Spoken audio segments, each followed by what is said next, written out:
The wind off Blackwater Bay carried the stink of char and salt and something older, the fermented rot that clung to the bones of a city built on conquest. From the prow of the Iron Victory, Theon Greyjoy tasted that bitterness on his tongue and knew it for what it was, the breath of fate. He had sailed these waters once as a prisoner of war, then as a false lord, then as a broken thing called reek. Tonight he returned not as any of those ghosts, but as a kraken come to feed, the sea itself coiling in his veins. Moon-rippled water slapped the hull in slow counterpoint to the drumming in his skull. Yara was somewhere ahead, alive, chained in darkness beneath the deck of Euron's flagship Silence. Ever since word reached Pike that their murderous uncle had sailed for King's Landing with prisoners in tow, Theon had known where his course must bend. He had promised to bring her home, and promises, so many shattered pieces, were currency he could no longer spend lightly. The Ironborn around him worked in silence. Dark sails were reefed tight against the starlit sky, oars dipped without splash, the hull gliding as though a shadow given shape. On the latticework platform above the quarterdeck, a Myrish spyglass trembled in Theon's hands, the barrel cold as a freshly forged chain. Across the black mirror of the bay, lantern light glimmered, a single point, then two, trembling like fireflies against the outline of a warship far larger than any in his stolen flotilla. Silence lay at anchor where the currents curled back upon themselves beneath Aegon's high hill, a predator resting before dawn. Its figurehead, the ash-wood kraken Euron had carved with his own knives, lifted tentacles toward the sky as if beseeching the stranger. Beneath that monstrous gaze, a gangway slanted to the main deck. Two iron captives hung from its rails, their shrouded heads inert. From a stern castle window spilled a smear of red-gold candlelight, painting broken stripes across the water. How many guards? Asha, Yara, had once asked such things of him in the dark of Winterfell's Godswood, weighing whether to trust her little brother's bold plans. Tonight Dagmar Cleftjaw posed the question, coarse voice barely above a breath. Fewer than they think, Theon answered, lowering the glass. Euron believes himself the storm made flesh. Men like that assume the thunder alone will keep others from striking back. Dagmar's ruined mouth stretched. In torchlight, the old raider looked every inch the legend told in alehouses. Storms can drown, he said, and those who ride them can bleed. Theon drew the long black dirk he'd forged on Pike, edge keen as confession. Moonlight kissed steel where the runes of the drowned god had been etched by salt corrosion. His hand did not tremble now. That surprised him. Theon Greyjoy of old might have quaked for all his boasts. Reek would have sobbed. Whatever fragment of a man stood here, I am Ironborn truly, knew only purpose. Their plan was simple, the way murder often was. Two longboats would slip beneath Silence's lee, boards muffled, grapnels thrown to railings polished by brine. Greyjoy men would swarm silently across in a tide of mail and desperate oaths, strike down sleeping deckhands, and cut through hatch grates to the belly of the beast where Euron kept his captives. 30 heartbeats, Dagmar reckoned, from first shadow fall to last gurgled scream. 30 heartbeats felt like a lifetime when lived with open eyes. The climb was a memory of Winterfell's walls, of scrambling over stone to prove bravery that never quite fit his shoulders. Only now the wall beneath his fingers was slick tarred oak, and below waited a swallowing dark no hearthfire could banish. He hauled himself onto the deck, rolled, rose. Silence there was, and blood. A crossbowman half-turned from his post, expression still forming question as Theon's dirk kissed through his windpipe. Warm spray misted Theon's cheek. He did not flinch.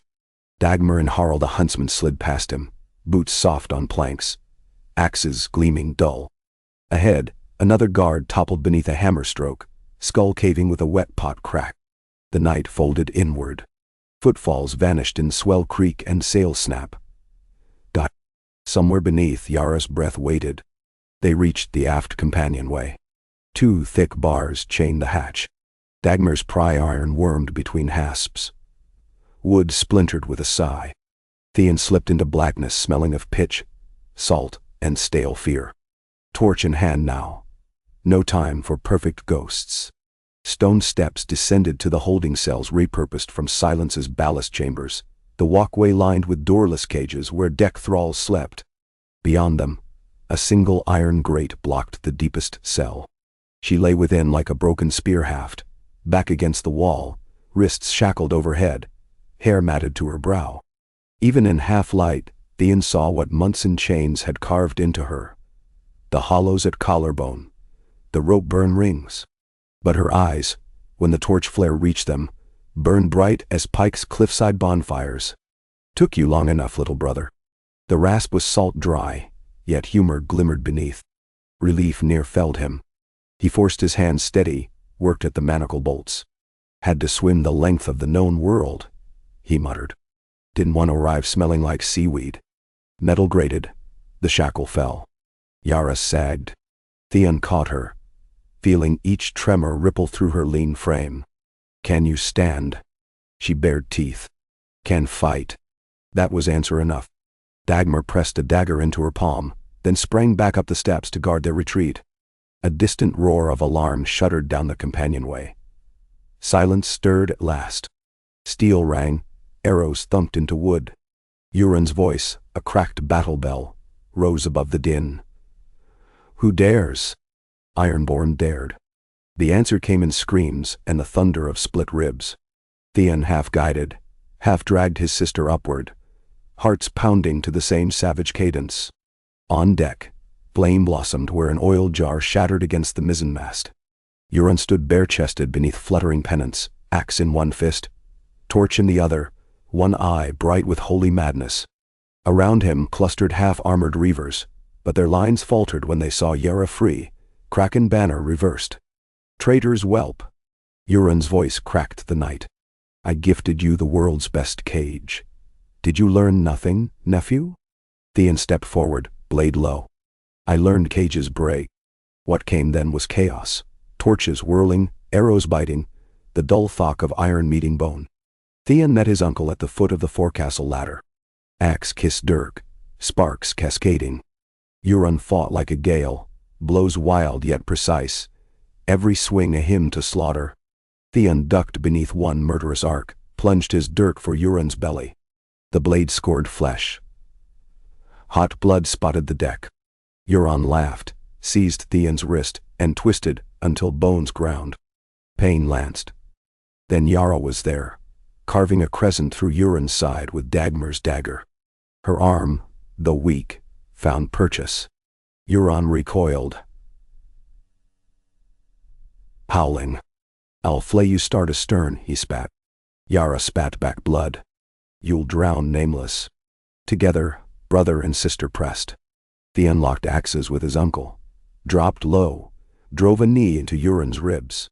Yara slashed for the throat. Euron reeled, stumbled, and the deck pitched beneath a sudden gust. His heel caught coil of rope. He toppled over the gunwale with a splash that snuffed his curses. Silence broke then.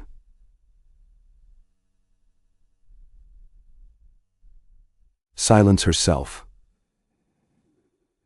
Eruption of cheers from ironborn throats. Fires flickered across rigging like dawn come early. Theon dragged deep air, realized his hands shook now. Yara leaned on him, laughter bubbling raw. "Your nose is bleeding," she said. "So is your everything." He grinned, lips split, and felt alive in a way he had not since youth's first raid. Across the bay, King's Landing glittered under moonset. Atop the red keep, the Hand's tower speared the sky like an accusation. And for the first time, Theon considered what lay beyond this single act of rescue. Euron's fleet, though leaderless, still crowded the harbor mouth. The city behind those 100 prows was fractured. Rumors spoke of Cersei's strangling taxes, of famine gnawing Flea-Bottom Hollow. Daenerys Targaryen gathered unsullied to the south. From the north marched stark wolves. The realm was dry tinder stacked high. Ironborn had always prized the spark. Yara followed his gaze. "Don't think it, little brother. The keep is ours for the taking," he murmured. "Not with 2 longships and a dozen reavers." Theon wiped blood from his knuckles. "With silence to fly our sails, a tide-turned city begging for change, and the right key." He remembered catacombs beneath the Red Keep, secret passages he had crawled as a royal ward, chasing Arya through dusty stone. I know the belly of that beast. We take the Kraken where dragons and lions expect only each other. She stared, weighing audacity against cost. Then a smile cruel as sea glass curved her lips. Show me the door and I'll kick it down. Before dawn they scuttled south, slipping past watchfires on the breakwater. Smoke still plumed from Euron's burning vessels, sea reflecting ember stars. Theon stood at the wheel, Yara at his side wrapped in wool thrown over chains. Her stubborn determination served as compass. They made landfall at the mouth of the Sweetwater, a trickling outlet south of King's Landing's walls, where reeds, mud, and city offal stewed together. Here, beneath ruined pilings from Aegon's war bridges, lay a forgotten culvert that fed the Red Keep's lower cisterns. Years ago, Tyrion Lannister had smuggled women this way, or so rumor whispered. Every palace had such veins, for poison and promise. Theon donned a shabby cloak, grease darkening his pale hair. Dagmar and half the crew would hoist Kraken banners at sunrise off the mud gate, drawing gold cloaks like gulls to offal, while Theon guided a slimmer knife straight to the heart. Mud sucking at boots, they waded into the culvert's mouth. Cold water lapped waist-high. Filth stank of rot and defeat. Yara grimaced but said nothing. Her blade clenched in numb fingers. Ahead, torchlight threw jittering shadows along curved brick. Rats fled. Theon's memories guided their turns, left at the weeping gargoyle spout, right beneath the iron grate bent by wildfire decades before. Soon stone steps rose from the gloom, ending in a rusted yet unbarred gate. Beyond, the belly of the castle breathed warm.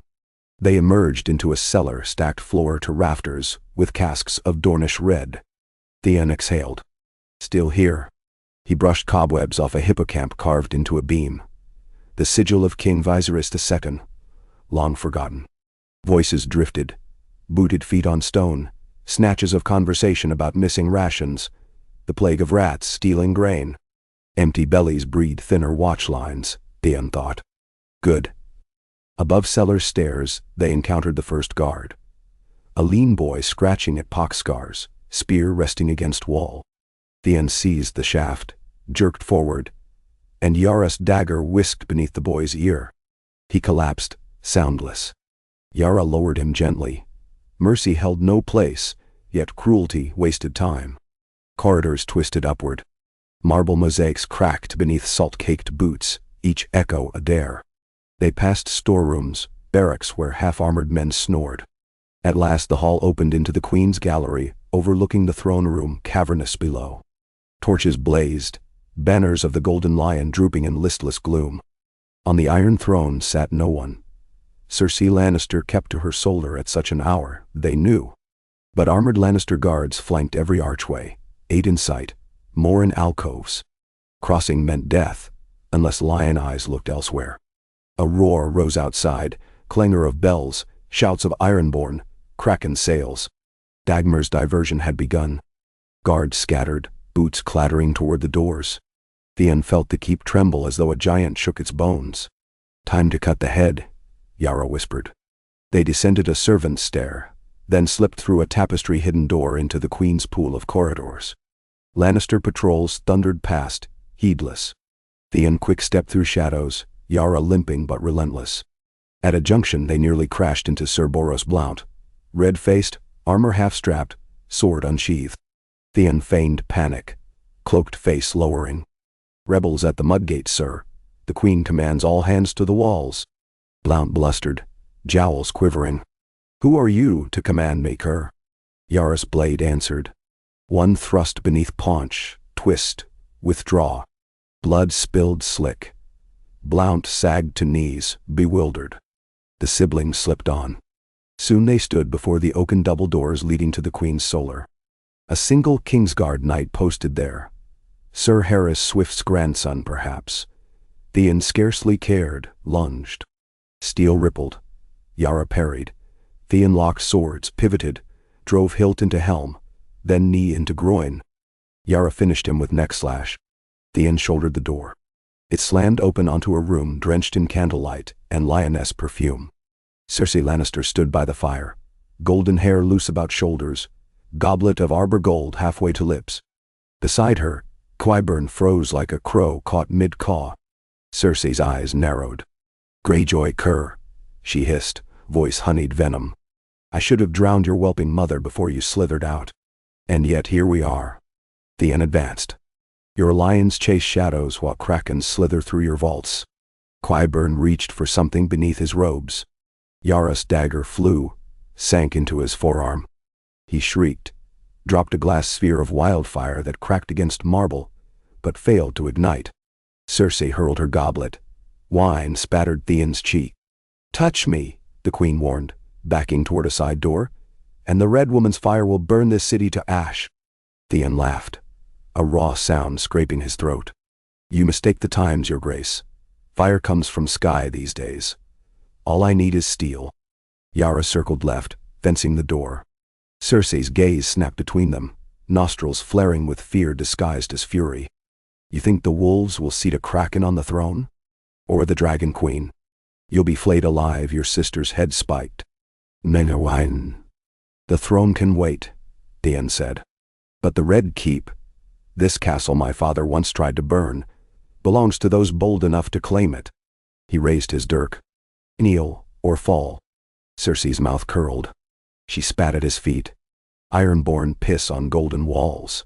That is all." She lunged for a hidden lever near the hearth. Stone grated. The wall behind the fireplace pivoted, revealing a spiral stair lit by blue witch lamps. Yara surged. Cersei slipped inside. Theon shoved after. They climbed, feet scraping narrow steps that twisted upward into choking heat. At the top, a heavy iron door stood ajar. Beyond lay the tower of the Hand's roof. Cold air slapped them. Dawn glazed the city in pale peach. Bells clanged. Alarm horns warred with ship horns.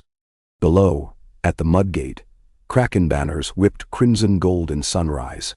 Ships burned on the river, smoke curling like wounded dragons under the wind. Cersei skidded toward the battlement, arms wide. "Look at your victory," she cried. "King's Landing is 10,000 throats waiting to scream. Rule them if you like. You'll never rule their love." "Them Terwander. I don't need their love." Theon stepped closer. "Only their silence." She laughed and swung one leg over the parapet. "You'll have that." Her gold-green eyes fixed on distant hills. "Tell my brother, if he lives, that we were fools." Then she let herself fall. Wind tore her gown, hair streaming behind like broken banners. She vanished into smoke below. Silence swallowed the tower.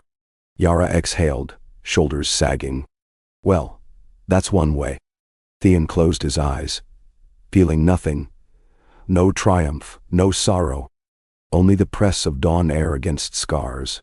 By mid-morning, the Red Keep's great gate stood open under kraken sigils. Lannister soldiery who chose surrender were herded to cellars. Those who resisted lay guttering.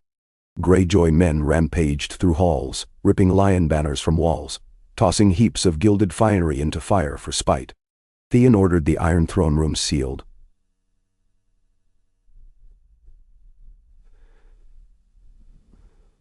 Symbols mattered. To the small folk, he sent word that new reign approached. No taxes for 3 days, bread from the royal granaries, safety for all who kept peace. Fear might quell rebellion now, but bread would hold it after. He walked those labyrinth corridors as though in dream, memories flickering. Robb's laughter in the training yard, Sansa curtsying, Arya darting through halls with needle. Ghosts of a life he once pretended to live. But ironborn blood beat louder now, echoing swords against shield. At sunset, ravens flew. One north to Winterfell. A blunt statement that the Red Keep had fallen and Stark banners would be welcome as allies, not conquerors. Another to Dragonstone, addressed to Daenerys Targaryen. An invitation to parley beneath neutral ground, promising the city's gates open should she come without dragon's fire. Whether either power would accept a kraken-ruled capital he could not know. But better to dictate board lines than be a pawn. On the first night of their rule, Theon stood upon the ramparts overlooking Flea Bottom. Cook fires peppered the warren of roofs. Muffled songs carried. Sailors' laments, orphan chants, distant tavern drums. Now and again a scream lanced the dark as old scores settled. Yara joined him, fresh bandage at brow. "Hold of the Red Keep is tenuous," she said. "Gold cloaks could still swing against us if paid." "Let them," Theon murmured. "The Iron Fleet guards the harbor mouth. No sail may enter without kissing our keels. Dragons fly over fleets." He studied her face, so like his own yet stronger. "If Daenerys comes, we give her reason not to burn. We offer the city on her terms, Queen of Ash no more appealing than Queen of Nothing. And if she wants blood for Euron's crimes, we give her Euron's head if the sea spits him back. Till then, we offer what we have, a castle taken bold and a people fed. Even dragons must weigh cost." Then, wind gusted, carrying a far-off roar. In the east a shadow crossed the moon, winged, massive, silent as vengeance. Yara's fingers brushed the hilt at her hip. "Cost comes calling sooner than you think."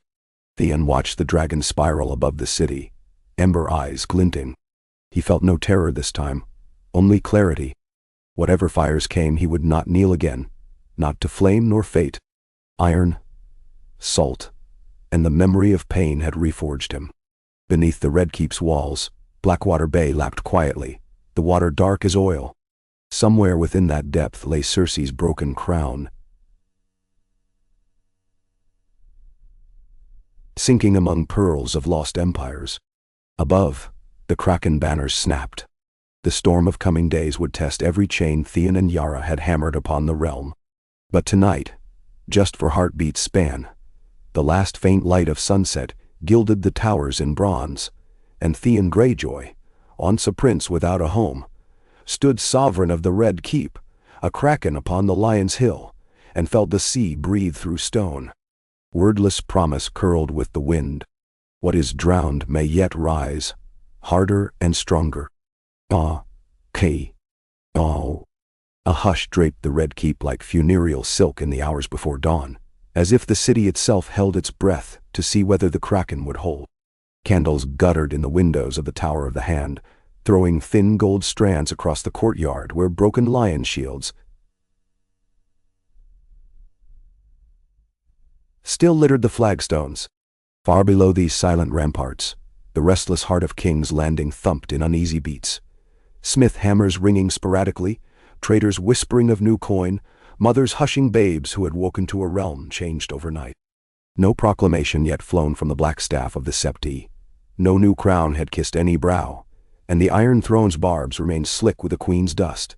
But word already ran swifter than ravens. Greyjoys ruled on Egan's Hill. Inside the lesser audience chamber, Yara Greyjoy sat at a table of cracked cedar and pored over crude parchments, rescued from the Master of Coin's office.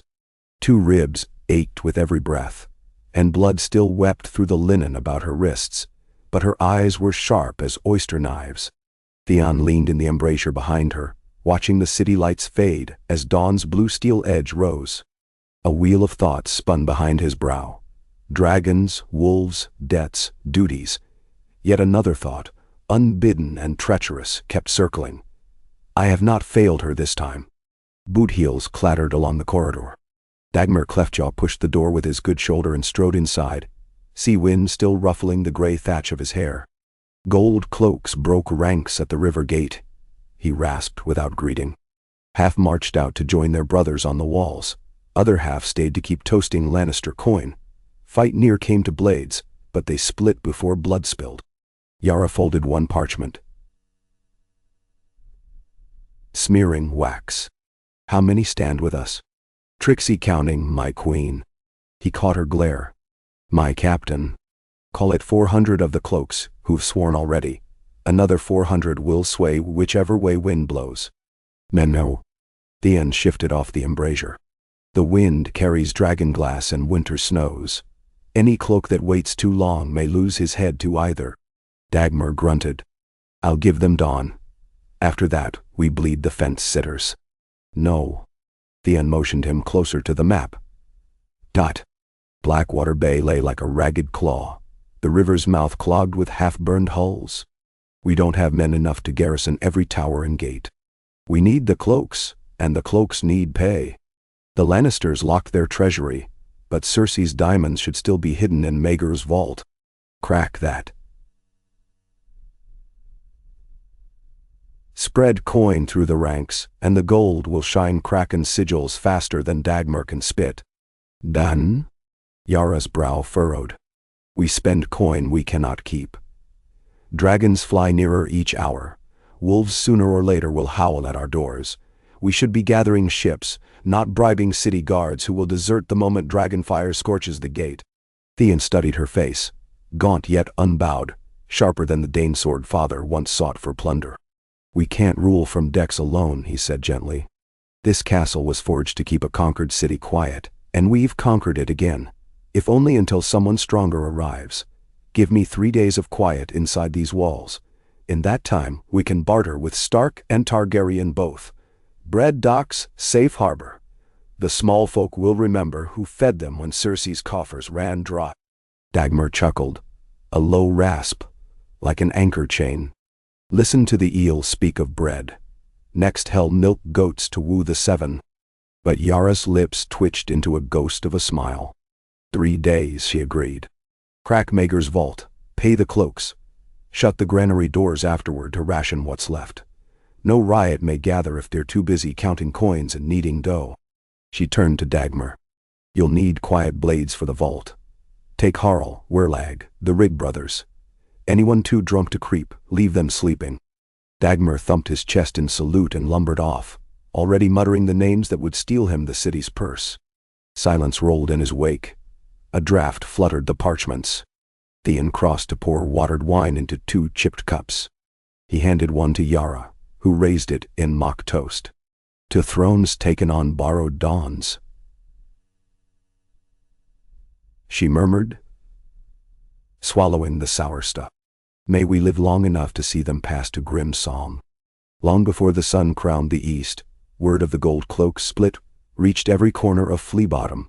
Some companies, mostly Riverlanders starved from Cersei's tightening purse strings, had already ripped the roaring lion from their cloaks and sewn crude krakens in its stead.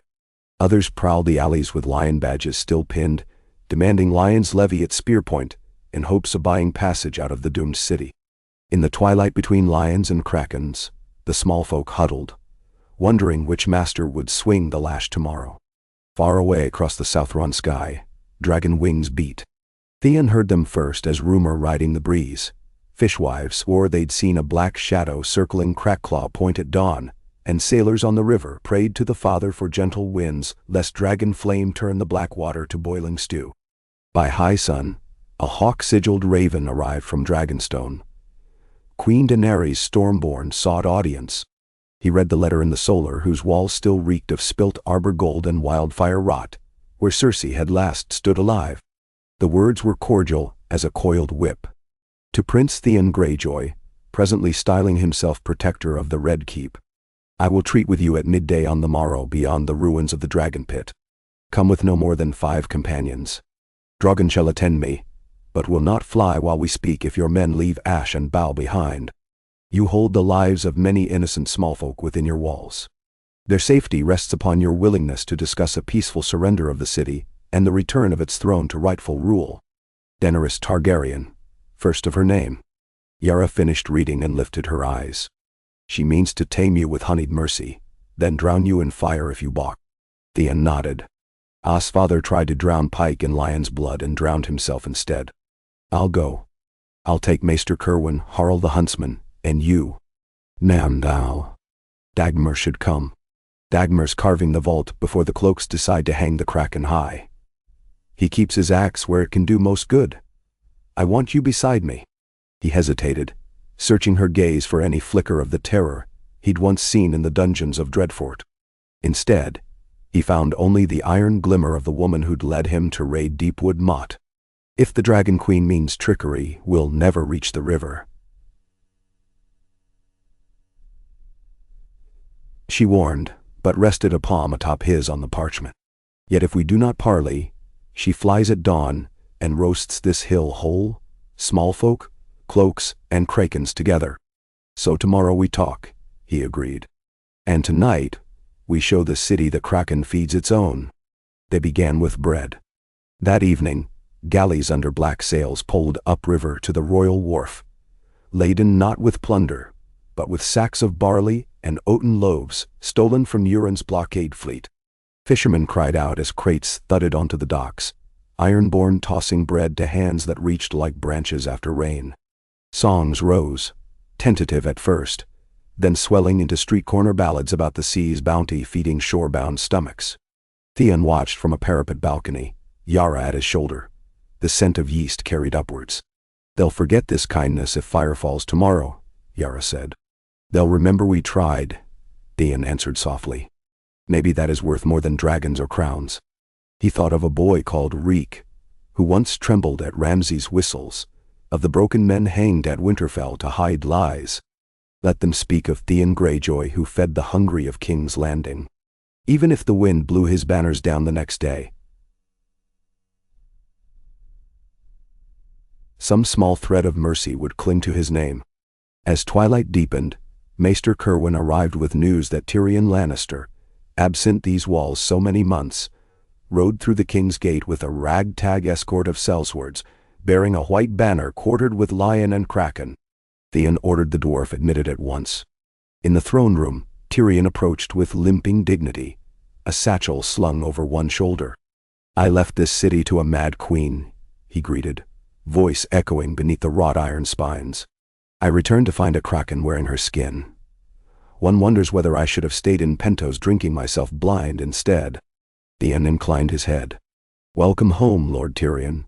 You stand where many bled to give lions dominion. Tonight it belongs to none but those bold enough to take it." Tyrion's mismatched eyes flicked across the room, noting shattered candelabra, the scuffs of boot heels, a faint scorch mark where Cersei's wildfire jar had burst but not ignited. "Bold enough," he muttered. "Yes, that is one word for it. Another is doom." Yara lounged against a pillar. "Dragons fly, wolves march. The Faith plots, the Dornish sniff opportunity. Yet you returned. Doom must smell sweet in your nostrils." He shrugged a twisted shoulder. "I have one last sister left to bury, it seems, and one last debt to pay the woman who trusted me when I scarcely trusted myself. Daenerys approaches with fire, but she does not crave ash. If you truly wish to spare the small folk, give me leave to speak on your behalf. Convince her you are stewards, not usurpers, and she may grant terms." Theon studied him. "What terms does she desire?" "The Red Keep, the throne, and the city's loyalty," Tyrion answered. "She will not bend on those, but perhaps she might spare your lives, your fleet, and grant the Iron Islands some measure of independence, if you deliver the city peaceably." "Independence we already own," Yara said dryly. "The question is how many tongues we must cut to keep it." Tyrion lifted the satchel. "I brought something that might help sweeten negotiations." From inside he drew an iron spur, blackened at the tips. Stannis Baratheon ordered these forged for his personal guard before Blackwater. Dragonstow's smith kept one as curiosity. "Lady Daenerys asked me to fetch a token of the last man who tried to claim this city in the name of rightful succession. She means to offer it as a reminder. Those who oppose her burn." He set the spur at Theon's feet. It clinked on flagstone like a pebble, dropped into a silent well. Theon knelt, picked up the spur, felt its edges bite his palm. "And if we do not oppose her but invite her in, then we may all yet live to drink dawn wine upon these same stones," Tyrion said. "But only if we keep the city from tearing itself apart first. I saw pockets of rioting on my ride through the Street of Sisters. Our good small folk cannot decide whether to hail their kraken saviors or lynch them before dragons arrive." "Bread alone won't soothe fear," Theon murmured. "Stories will. Spread word that the Dragon Queen parleyed at our invitation, not as conqueror." Tyrion raised an eyebrow. "You trust me as herald?" "I trust you as a man who once risked all to save these people during Stannis' siege. Dragons or krakens, your loyalty lies with King's Landing. For all the returns that loyalty has given me," he sighed. "Very well. I'll drink with the whores and whisper to the drunkards, the quickest ravens in the realm." He glanced to the iron throne, its shadow sprawling like a dead giant's hand. One last piece of counsel, Greyjoy. No matter what happens tomorrow, never sit there. Men who sit disappear down paths no soul returns from. Benos. Leaving the spur with Theon, he limped off into the galleries, cloak trailing gold thread through dust. Night's second watch found Theon walking alone in the garden behind Maegor's holdfast where moonflowers climbed crumbling statues of Aegon's queens. Torchflies threaded between vines, pricking the dark with dull sparks. He had come seeking quiet, yet carrying the iron spur like a talisman. The clang of armor, the stink of latrines, the low moan of distant wounded. None reached this plot. Only the hush of leaves, and the faint thunder of a city that never truly slept. He stopped before the weirwood sapling Tyrion had planted years ago as a jest. No face carved on its trunk, for faces in the south draw uneasy eyes, but its leaves still whispered of northern snows. Theon pressed the black spur into earth at its roots. First Lord of Pike, once Ward of Winterfell, he whispered to the breeze, feeling the old ache where Robb's voice used to sit in his chest.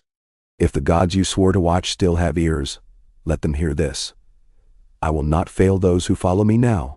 A breath rustled the moonflowers, soft as girls' laughter he barely remembered.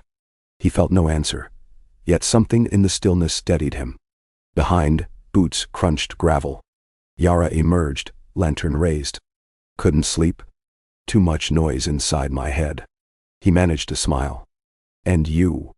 Too much pain in my ribs. She sank onto a carved bench, exhaling. I tried to dream of Pike's shore, wind screaming over cliffs. All I saw were these damned lion walls closing in. Ben? Theon sat beside her. For a time they listened to the hush, old stones settling, the distant murmur of water through cisterns beneath. Then Yara spoke low. You know the Dragon Queen may demand my head for Euron's sins. She'll want a kraken's blood to wash the bay clean. She'll have Euron's once the sea coughs him up. What if it coughs me instead? She reached across, gripping his hand. Promise me, little brother. If she means to take one of us, it's me. I am the elder. I led raids against Meereen before you even escaped Ramsay's knives. My shadow looms larger on her ledger. Nah. He shook his head, throat tight. If she demands blood, she gets none. We kneel maybe, we yield the keep, but our people won't follow a kraken who bartered kin for crown. Yara squeezed until bones creaked. Thrice have you saved me now. Winterfell's escape Euron's deck, these walls. Do not throw it away at the last gate. I will not trade you, he murmured. Too much has been traded of me. She released him, leaning back as clouds drifted over the moon. At length she breathed. Then we stand together tomorrow. May the drowned god shield us from fire. In the garden's hush, he felt her weight sag toward him. Not frailty, merely fatigue after years of chains. He let her sleep there a while, her head against his shoulder, until dawn's silver light bled across the eastern towers, and the horns of the Dragon Queen sounded from the bay. The crippled wagon road leading to the ruined dragon pit wound uphill through scrub and toppled marble colonnades. Summer dust mixed with soot here, and shards of purple glass glittered underfoot where the sept of Baelor had burst like a rotten egg in past wars. Theon rode ahead on a rangy courser, Yara beside him on a mule she insisted was steadier for her ribs. Behind them plodded Maester Cerwyn and Harl the huntsman, both cloaked in plain brown to disguise the kraken chainmail beneath. Theon wore no crown, carried no sigil save the thin silver kraken at his throat. He wanted Daenerys Targaryen to see a man not of thrones, but of tides. The dragon pit's dome had long ago collapsed, leaving a charred bowl of salt white bones and twisted iron scaffolds. Mid-bowl stood a single figure in silver and black leathers, wind tugging silver hair free of a hood. At her back crouched the great black dragon, wings half-mantled, eyes blazing molten bronze. Drogon's breath steamed, and smoke twined from the pits of his nostrils. The earth itself seemed to quake beneath his talons. Theon dismounted well beyond flame reach. Yara followed, careful of each step. They approached across scorched ground until the queen raised a slim palm. That is near enough. Her voice was softer than rumor foretold, but carried the crack of whips none could mistake. Theon inclined his head. "Your Grace, thank you for granting audience." Daenerys' violet eyes darted over them, taking measure, weighing honesty against guile. "I grant the city life. Words are mere embers upon that fire." Theon spread empty hands. "I come unarmed. Your sister bears a dirk at her calf." Yara's mouth twitched. "Abbot, dot." Drogon's head swung lower, nostrils flaring at the ironborn scent. The temperature leapt. Theon's hair stirred with the heat. Daenerys stepped closer. No armor, only soft leather criss-crossed with dragon-scale pattern. Yet power coiled around her like a second skin. "You hold my city," she said. "Why?" "The lions failed it. We removed them before your dragons needed to. We fed the hungry, spared the weak. You expect gratitude for seizing a throne that is not yours?" Theon forced calm. "I expect survival for those beneath its towers." Houses. Venom. Wolves march. Each day more innocents starve. Someone had to break the wheel spokes long enough to stop it crushing them. And she. "Break the wheel," she echoed softly, almost amused. A phrase I have spoken to deaf courts across seas. Her eyes fixed on Yara's bandages. "Your uncle killed my friends, burned my ships. Why should I trust Kraken blood?" "Euron Greyjoy drowned yesterday beneath silence," Theon said. "If he lives, the sea holds him. We hold the keep not for conquest but as trust posts. We mean to hand the city to a ruler who will care for it. You, perhaps. Or a council of free lords, if you prefer." Daenerys tilted her head. "You would surrender what you bled for without tribute. Bread, not tribute. Coin for the guards. Freedom for the island's father tried to rule in vain. Let the Ironborn return to their rocks, queen or council above, so long as the seas are ours and no dragons burn our towns." "And what of the throne?" Yara spoke. "Melt it if you like. We climbed no barbed chair." A breeze caught Daenerys' cloak, billowing like a dragon wing. For a long breath she studied them, eyes unreadable as deep water. Finally she turned to Drogon, placing a hand upon the scale above his nose.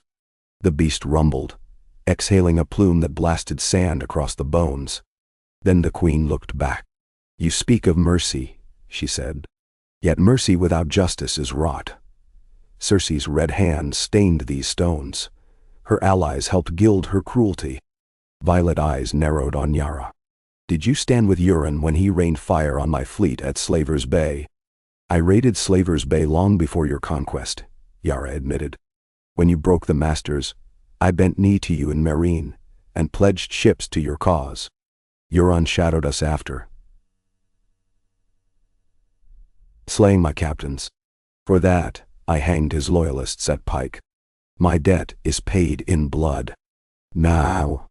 Daenerys walked a slow circle around them, studying posture, wounds, truth. She stopped before Theon. "The North remembers," she said. "Sansa Stark is my friend.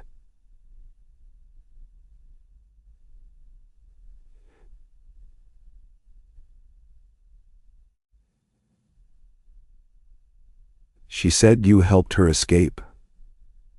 She said, Theon Greyjoy saved me from horror, even while drowning in it."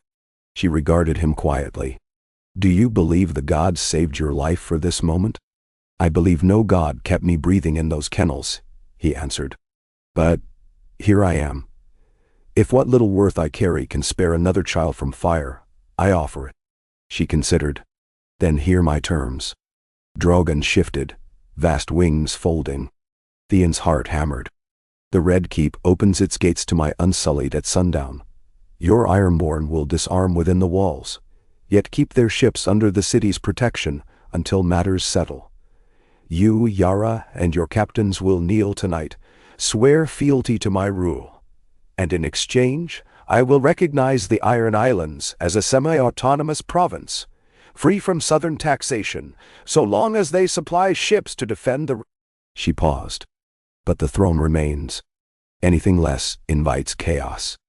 I will sit it, because men still fear symbols more than souls. When peace holds, perhaps I melt it, one broken spoke at a time. Dan? And the gold cloaks? Yara asked.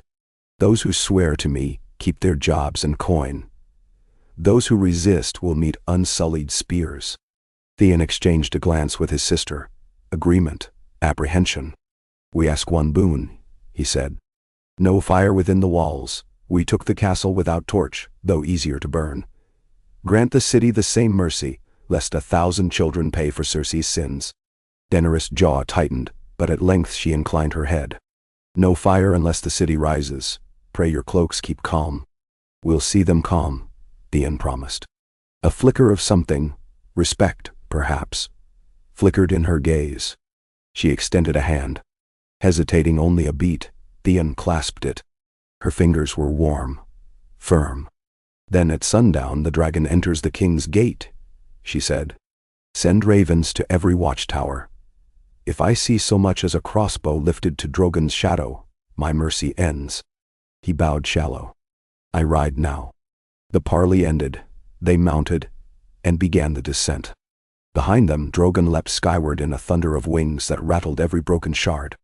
Theon felt the earth's breath on his neck and dared not look back until the beast was a dwindling speck against the sun.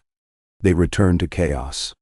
Even as Theon trotted through the king's gate, horns wailed from the northern walls. Stark banners fluttered on the horizon. Columns of spears glimpsed beyond the fields of burnt stubble. Scouts shouted that the young wolf's cousins, Lady Sansa Stark and Lord Jon Snow, had reached the old encampments left by Tyrell levies. With them marched the Vale Knights, banners snapping. Theon dismounted in the courtyard between Maegor's and the throne room to find Tyrion and Dagmar arguing over a chest brimming with purloined silver stags. Dagmar wanted to fling coin in the streets to appease the gold cloaks. Tyrion insisted coin should grease the Stark's approach. Snow's army could wring this keep before the Kraken seals his stool, Tyrion growled. Better his men are fed and paid than stand idle with empty bellies, dreaming of plunder. Dagmar spat. I'll not buy wolves with silver. Wolves devour silver, then piss on your grave. Menso. Theon forced his voice above them. Both of you, enough. He outlined Daenerys' terms, quick and sharp as a dagger's edge. Dagmar cursed at the notion of disarming. Tyrion merely exhaled as though bracing for a winter gust. And the wolves? The dwarf asked. I'll ride to their camp by dusk, Theon said. Invite them into the peace. If they join Daenerys' alliance, we hold the city without blood. Jon Snow will not bend to dragons a second time lightly, Tyrion warned. Jon Snow once saved my life on these walls, when Lannisters jeered at me, Theon answered. If any memory of that green boy remains, perhaps he'll listen before blades cross. Yara pressed a shaky hand to her ribs. Take me with you, she said. Sansa still trusts me after Deepwood Motte. She'll temper Jon's pride. Theon hesitated but nodded. Tyrion fetched parchment. Scribbled 2 letters of safe passage stamped with the remnants of the hand seal. Dragon skull over lion. Harl readied fresh mounts. Dagmar seated 2 of his best men as outriders, though he muttered curses in Pike dialect the whole time. By sunset, crimson light painted the spires. Theon and Yara rode north along the Roserwad, banners furled, only Tyrion's white pass fluttering at the spear thong. Behind them, King's Landing crackled with tension, unsullied mustering on the city's fringe, gold cloaks hurriedly slapping Kraken patches over lions, while others slunk away into alleys. Somewhere within the keep, Maester Kerwin prepared Grand Septon Eustace's apartments for a kneeling ceremony none could yet predict. As the siblings crested a low hill, the first Stark pickets appeared, cloaks of grey wool, direwolf badges glinting pewter. Moonrise bathed their helms. One stepped forward. Spear grounded. Halt. State names. Theon Greyjoy and Yara Greyjoy, envoys of King's Landing, Theon called. Here under safe passage for parley, with Lord Jon Snow and Lady Sansa Stark. The picket's face tightened at his name, but he motioned them into the cordon. Lanterns bobbed as they passed tents lined in neat rows. The stink of horse and boiling oats filled the cool night air. At the command pavilion, a tall, broad-shouldered man awaited them, dark hair tied back, cloak of charcoal fur swirling. Jon Snow, king in the north months ago, now something between legend and ghost, looked older than Theon recalled, pale scars spidering one cheek. Opposite him stood Sansa, copper hair veiled by half-lifted hood, eyes like dusk on the wolfswood. "Theon," she greeted softly. Memory heavy in that single word, memory of Winterfell's sack, of escape, of rescued honor. He dipped to one knee. Yara followed with slower grace. "We bring terms from Queen Daenerys Targaryen and an offer of alliance from the Iron Fleet." Jon's eyes hardened. "Your fleet raided White Harbor, but 3 years passed. And my sister tried to free North captives before Euron bound her." Theon met his gaze. "We seek to end such cycles.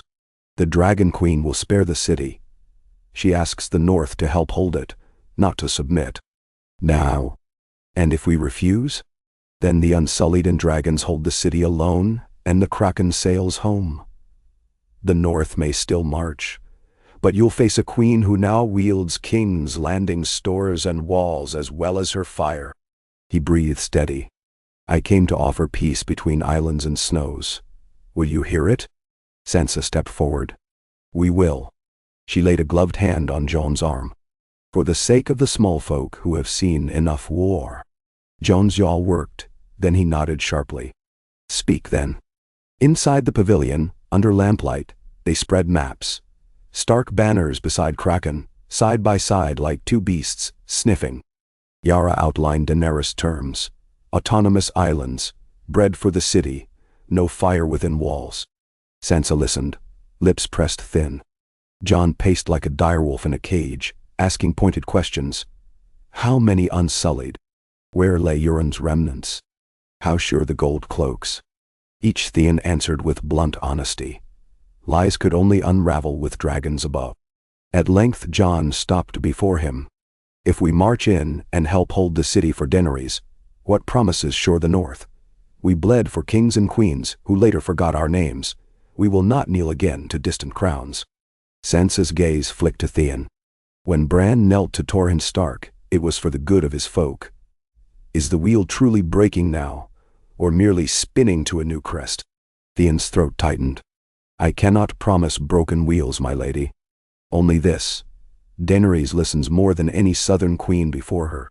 She will grant northern independence if asked, but she needs allies to hold the city while she turns south to break the real monsters still marching. Euron stragglers, mercenary companies, slavers sniffing ports. If the North stands aside, she may be forced to tighten her grip." Jon frowned. Tighten a grip on those who thought themselves free is still a chain. Yara threw him a look. Better a chain of gold thread than a pyre. Help her hold peace for a year. If she fails you, you lift your banners anew, but without half the realm hungry for vengeance. And night deepened around the canvas walls. Finally, Sansa spoke. "We'll march at dawn to the King's Gate, under banners furled. We will enter the city only if Daenerys herself meets us at the walls and swears no harm to northern folk. In return, we will keep order until a council can convene to settle crowns." Jon looked at her, then Theon. "Agreed. But Greyjoy," his voice lowered, "if this is another trap, I will string Euron's fate for you, and Winterfell will bear no guilt at spilling Kraken blood." Theon bowed head. "I pray you never find cause." Sundown bled vermilion across the bay when the Unsullied columns marched through the King's Gate. Spears glimmering like reeds on a metal tide. Greyjoy banners dipped in salute. Gold cloaks lined the streets, some with nervous hands half loose on sword grips. Others already pocketing the silver Dagmar had grudgingly spilled. Above, Drogon circled once, shadow sweeping rooftops, then landed beyond the dragon pit's rim, per the Queen's promise. The city held its breath. In the throne room, torch sconces sputtered as Daenerys Targaryen strode down the shattered carpet, Unsullied honor guard flanking. She wore pale armor faintly scaled, cloak of black and red trailing. Theon and Yara knelt. Behind Dagmar, Tyrion, and the newly sworn Gold Cloak commander, Sir Jacelyn Bywater's bastard grandson, followed suit. The Iron Throne loomed, ragged silhouette etched by flame. Daenerys paused before it, eyes drinking the twisted swords. Almost wistfully she traced one jagged barb. Then she turned to the chamber. "People of King's Landing," her voice rang, smooth as steel drawn. "You have endured the cruelty of lions, the neglect of sparrows, the terror of wildfire. No more. On this night I assume guardianship of these walls, not to rule with fear, but to rebuild with justice." She looked to Theon and Yara. "Rise." They did. She unsheathed Longclaw, Jon's blade, Theon realized with jolt. She held it flat before them. "Kneel, Dai-Ti." Ironborn bent knee. Daenerys glanced to Tyrion, who stepped forward with a scroll bearing the new compact. "In the sight of gods and men," she proclaimed, "I name Theon Greyjoy, son of Balon, and Yara Greyjoy, daughter of Balon, lords protectors of the Iron Islands, sworn to the crown of Westeros, yet holding rights of self-rule upon the sea. They shall provide 50 longships to defend the realm's coast each year, and no raids upon Westerosian shores shall be undertaken without crown writ. Do you swear?" "We swear," Theon answered, voice hoarse. "Then rise as lords, and stand at my side." She turned to the assembled cloaks. "Let all here witness. The throne is filled anew." She took the single step, lowered herself upon the black blades, Longclaw across her lap. Snow dust drifted through a broken pane high above, catching torchlight like falling embers. Trumpets outside sounded. Sansa Stark entered, followed by Jon Snow and a line of Stark guards. They halted at the threshold. The throne room stilled. Jon stepped forward, Longclaw's absence visibly felt in the set of his shoulders, yet his gaze remained steady. "Your Grace." She inclined her head. "Lord Snow," but her voice faltered a beat, eyes softening in memory of other seasons and sand-swept ruins far away. "Jon, we meet again amid swords, but let these swords rest tonight." She signaled Grey Worm, who strode to the dais. "Escort Lord Snow to me." Without armor, Jon mounted the steps, Sansa behind him, cloak swirling. He knelt at the final blade but did not bow head. "The North will not kneel to any crown that does not respect its right to stand apart." "I seek no vassals," Daenerys replied. "I seek allies." She rose again, her reign's first act not seated but standing before him. "Let the North remain free. So long as you ride at my side when darkness beyond these walls must be faced." Sansa lifted her chin. "And if your counsels fail to keep such darkness from returning, then call me to account," she said. "If I falter, cast me down. But tonight let us stand as one realm of realms, each holding the other to its best self." Silence rang. Then Jon took her offered hand, rising. Torches flared. Cheers rippled like first rain across drought-cracked fields. Tentative, uncertain, but growing. Dagmar banged axe on shield. Gold cloaks followed. Unsullied spears drummed hafts. Tyrion allowed himself a weary grin. Greyjoy sailors up on the rafters shouted salt chants. Small folk witnessing through the open doors wept, some in hope, some in shock. The sound soared high into the vault, where melted blades wept rust. Outside bells tolled, not alarm but something like salvation. In that clangor, Theon felt chains he had carried since childhood fall away. No longer prince of nothing, no longer reek. In their place, a thing reborn on brine and blood. An Ironborn who had once loved wolves and now served dragons, balancing the scales between.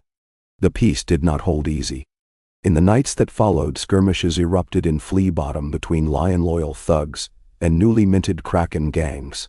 A shipping levy sparked riot on the fish market wharf until Yara rode boats straight into the melee and cracked skulls herself.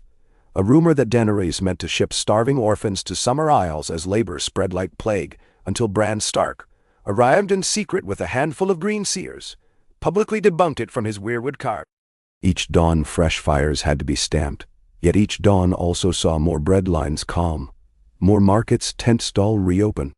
On the third day, the sea spat Euron Greyjoy's corpse onto the rocks beneath Shipbreaker's Bluff. Salt-bloated, eyes eaten by crabs, he was scarcely recognizable save for the captain's ring still wedged on one swollen finger. Dagmar dragged it before the throne. Daenerys ordered the corpse burned in pitch outside the city gates. No songs, no markers. Theon watched pyre flames devour the last ghost tethering him to the man he once tried and failed to become. Smoke whirled skyward, gray fingers curling like a drowned man's final plea. On the seventh day, a council formed in the small hall.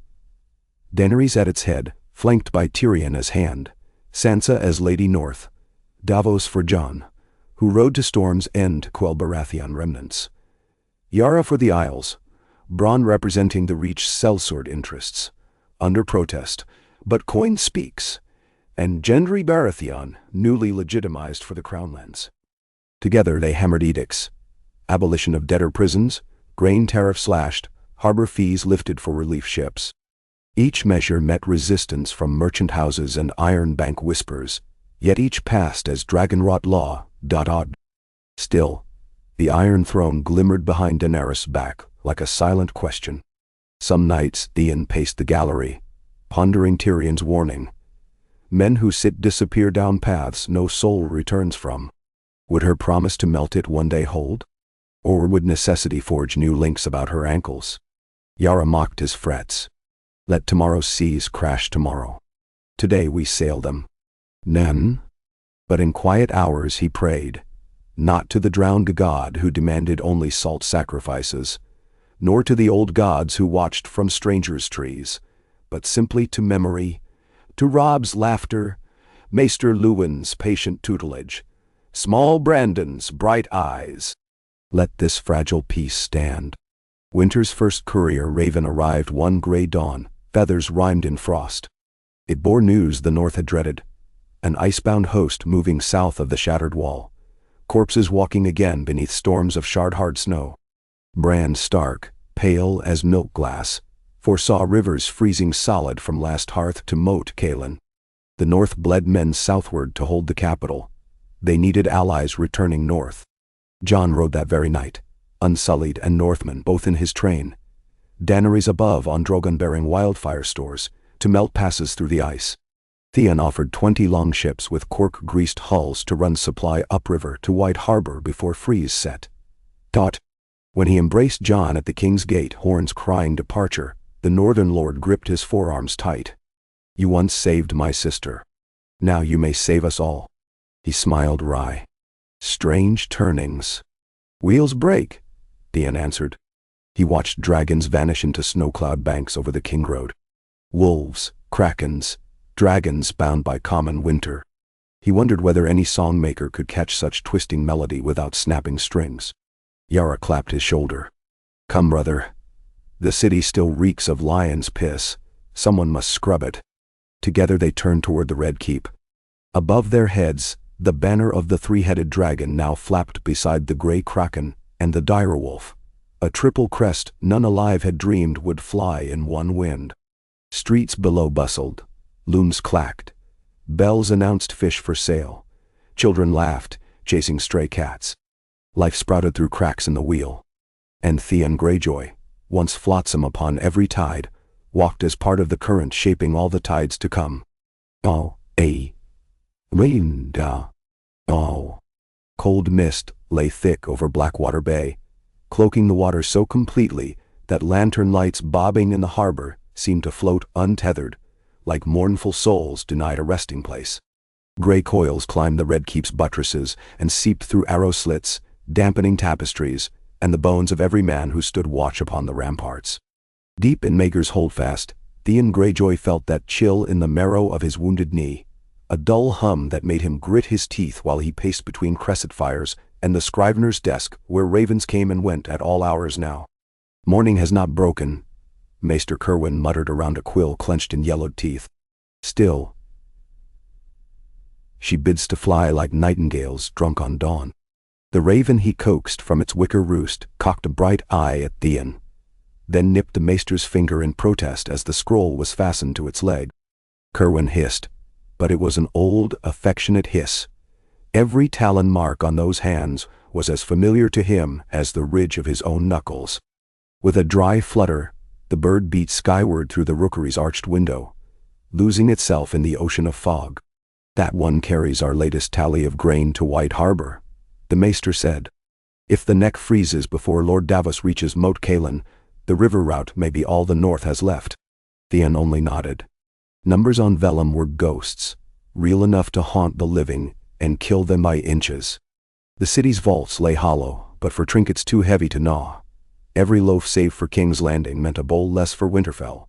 Every salting cask sent north left Wharf Street, fishwives clamoring at the gates.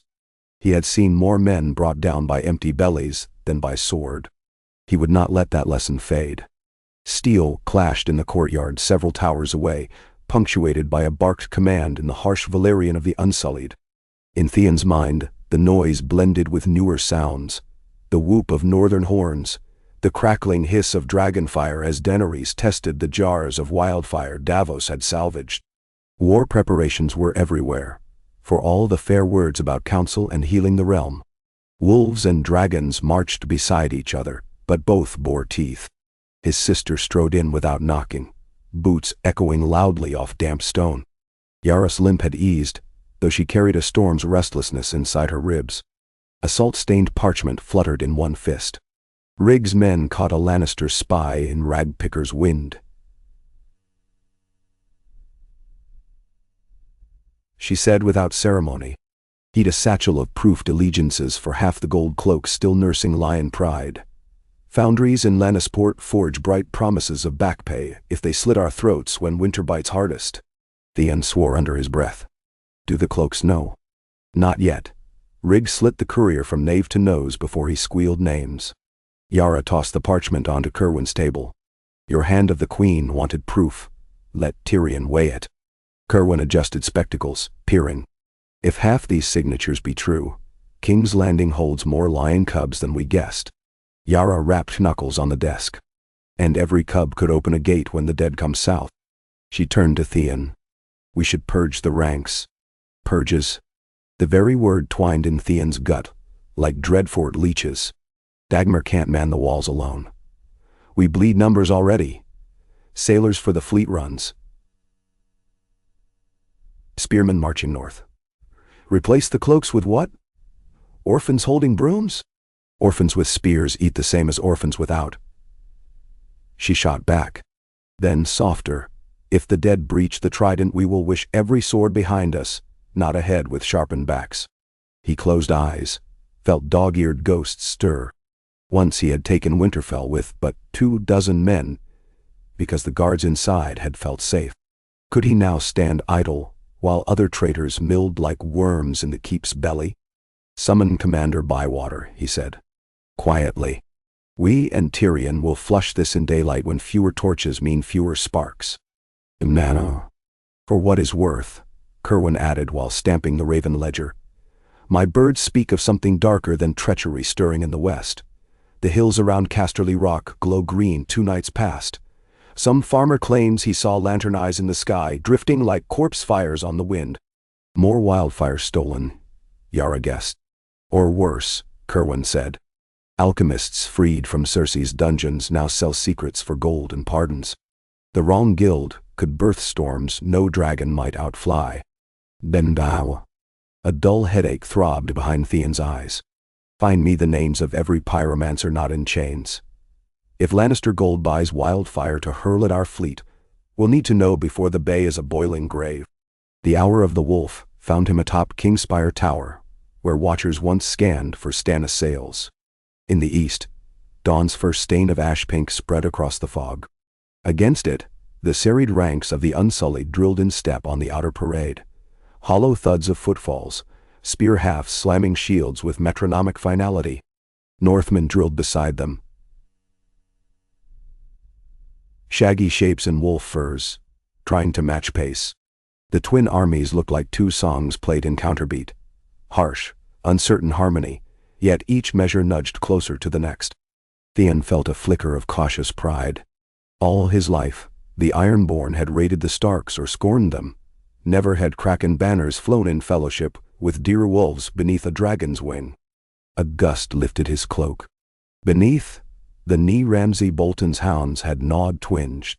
He gripped the parapet harder, letting pain root him to the moment. Ramsay is food for worms. Still the scars whispered memories into the fog. Pain was a wheel's spoke too. He must remember it to break all others. A call from the stone stair behind, boots quick, voice quicksilver. Tyrion emerged wrapped in bearskin far too large. Lord Theon, the hand greeted, bouncing breath into numbed fingers.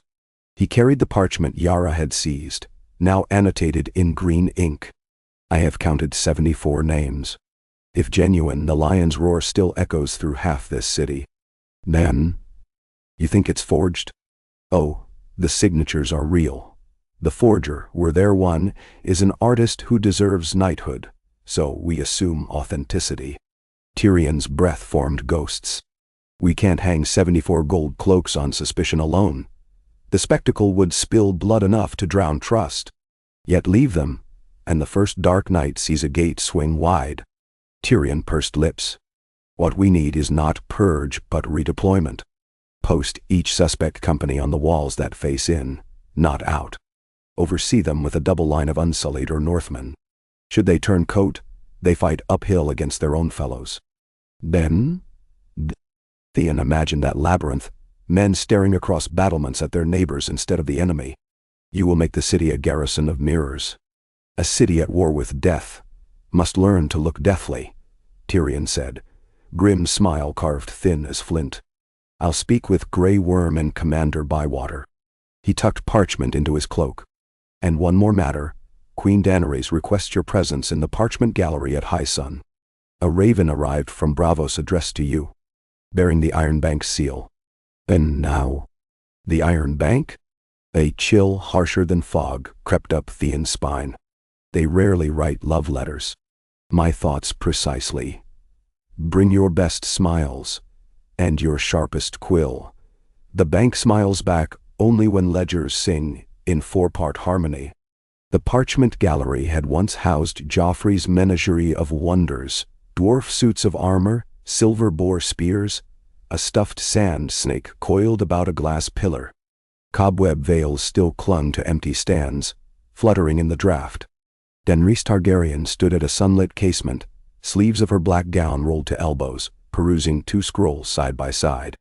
One bore a Braavosi sigil, the other the direwolf of Stark. She glanced up at Theon's tread. My lord, she greeted, no crown on her pale hair today. Read and counsel me. He accepted the Braavosi parchment first. To his surprise, the Iron Bank's handwriting brimmed with obsequious grace.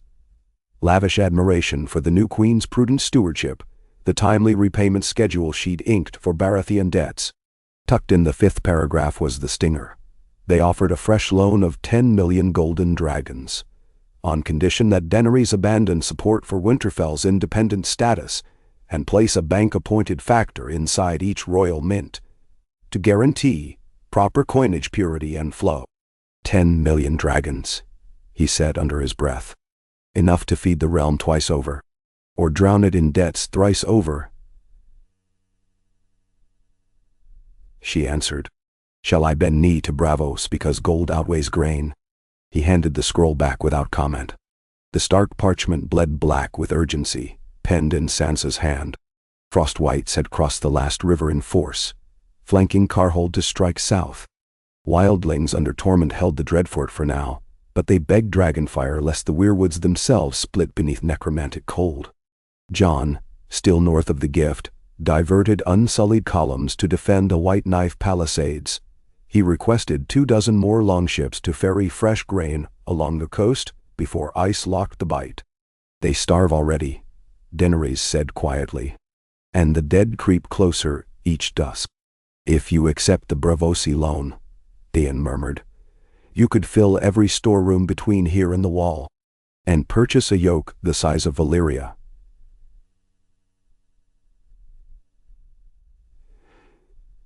She countered. Look closer. She pointed where the bank stipulated mint overseers. This is not about coin. They crave the power to dictate whose faces we strike upon silver. If they command the mints, they command the realm. Refuse, Theon said. We manage without 10 million if we must. Her violet eyes softened. We manage by scraping barley from empty fields. I will squeeze the harbor levees until coppers clink like bells. Yara will raid Old Town's fat granaries before she raids the Reach. We survive. Daenerys studied him a moment, then set aside both scrolls. Your words weigh heavy, and yet. She moved to the gallery's dust-coated table where a half-tattered floor map of Westeros sprawled. Her finger traced from Harrenhal down to King's Landing, then northward in a jagged line. Do you truly believe our alliance can weather winter without coin? He considered the armies drilling, the White Walkers advancing. He remembered Hunger's gnaw, and Father's laugh when winter wind at pike. I believe in what stands around us now. Take the bank's gold, and everything else we've carved falls under shadow. Just another wheel. We break it, or we spin until our bones powder. She gave a small, rueful smile. Speak like this to my lords, and they'll name you Rhaenys Reborn. Let them. I have known enough cages. Benderwall. Footsteps approached. Tyrion, Kerwin, and Commander Bywater's bastard grandson Sir Torrhen strode in, bearing tokens of office. They began disputing redeployments before Daenerys even bade them speak. Theon slid quietly from the gallery. His part in the debate was done, for now. That eve, Theon crossed the Blackwater on a skiff cloaked in twilight's gray shroud. 2 of Dagmar's men rode silent while gulls wheeled overhead, drawn by char pieces thrown from the piers. Yara waited aboard her flagship Seabane. Her frame outlined in lantern light, like a spear's silhouette. The Red Keep shrank behind them, towers poking above fog like drowned reeds. When he climbed the rope ladder, she thrust a wineskin into his hand. Drink, she ordered. The wine was spiced with pepper. It burned sweet. He passed it back. She wiped her mouth on a sleeve shiny with brine. Scouts from Fair Isle returned, she said. Euron's last captains gather off the Shield Islands. 20 longships, 2 galleys. Their war priests preach the drowned god demands vengeance for your theft of the storm. They'll raid the Mander next, then swing up the coast to harry our grain runs. Men? The Reach lords will fight them. Maybe they'll watch and laugh as Kraken kills Kraken. She pulled parchment from her belt. I propose we strike first, a night assault on their moorage at Stonecrab Cove. I'll lead the arson. You maintain harbor defense. He scanned the sketched map of coastline and currents. The plan was daring, typical Yara. 20 ships gone would secure the grain lanes. But every oarsman she took west would leave King's Landing leaner. He tapped the parchment. Take the Rig brothers and 5 ships. Burn sails, not hulls, lest to rebuild after. We'll claim their crews alive if they surrender. Yara snorted. Mercy. Replacements for suspect gold cloaks, he said. Lions or no, they'll follow whomever feeds them. A grin crooked her mouth. Your maester won't like feeding captive raiders. Kerwin feeds ravens before men sometimes. He'll manage. She clapped his shoulder. We sail at moonrise. Pray your city still stands when we return. Then she added low, and pray dragons hold the north. The dead quicken their pace. He bid her safe tides, then descended the ladder, feet splashing onto the skiff's planks. As the oars took rhythm, he looked back once. Yara's silhouette vanished as fog swallowed the Seabane. For a heartbeat dread pressed his ribs. If the dead broke south and dragons fell, he might never see her again. He shoved the thought under icy water within his gut. There were too many ifs in every tide. Dwell on one, and you drown. 2 nights later, bells rang madly long after curfew. A cadence not for fire nor riot nor royal procession, but something altogether new. Skagit bells, the warning reserved by ancient decree for pestilence. Flea-bottoms warrens spewed torchlit streams of small folk toward the gates as gold cloaks beat them back.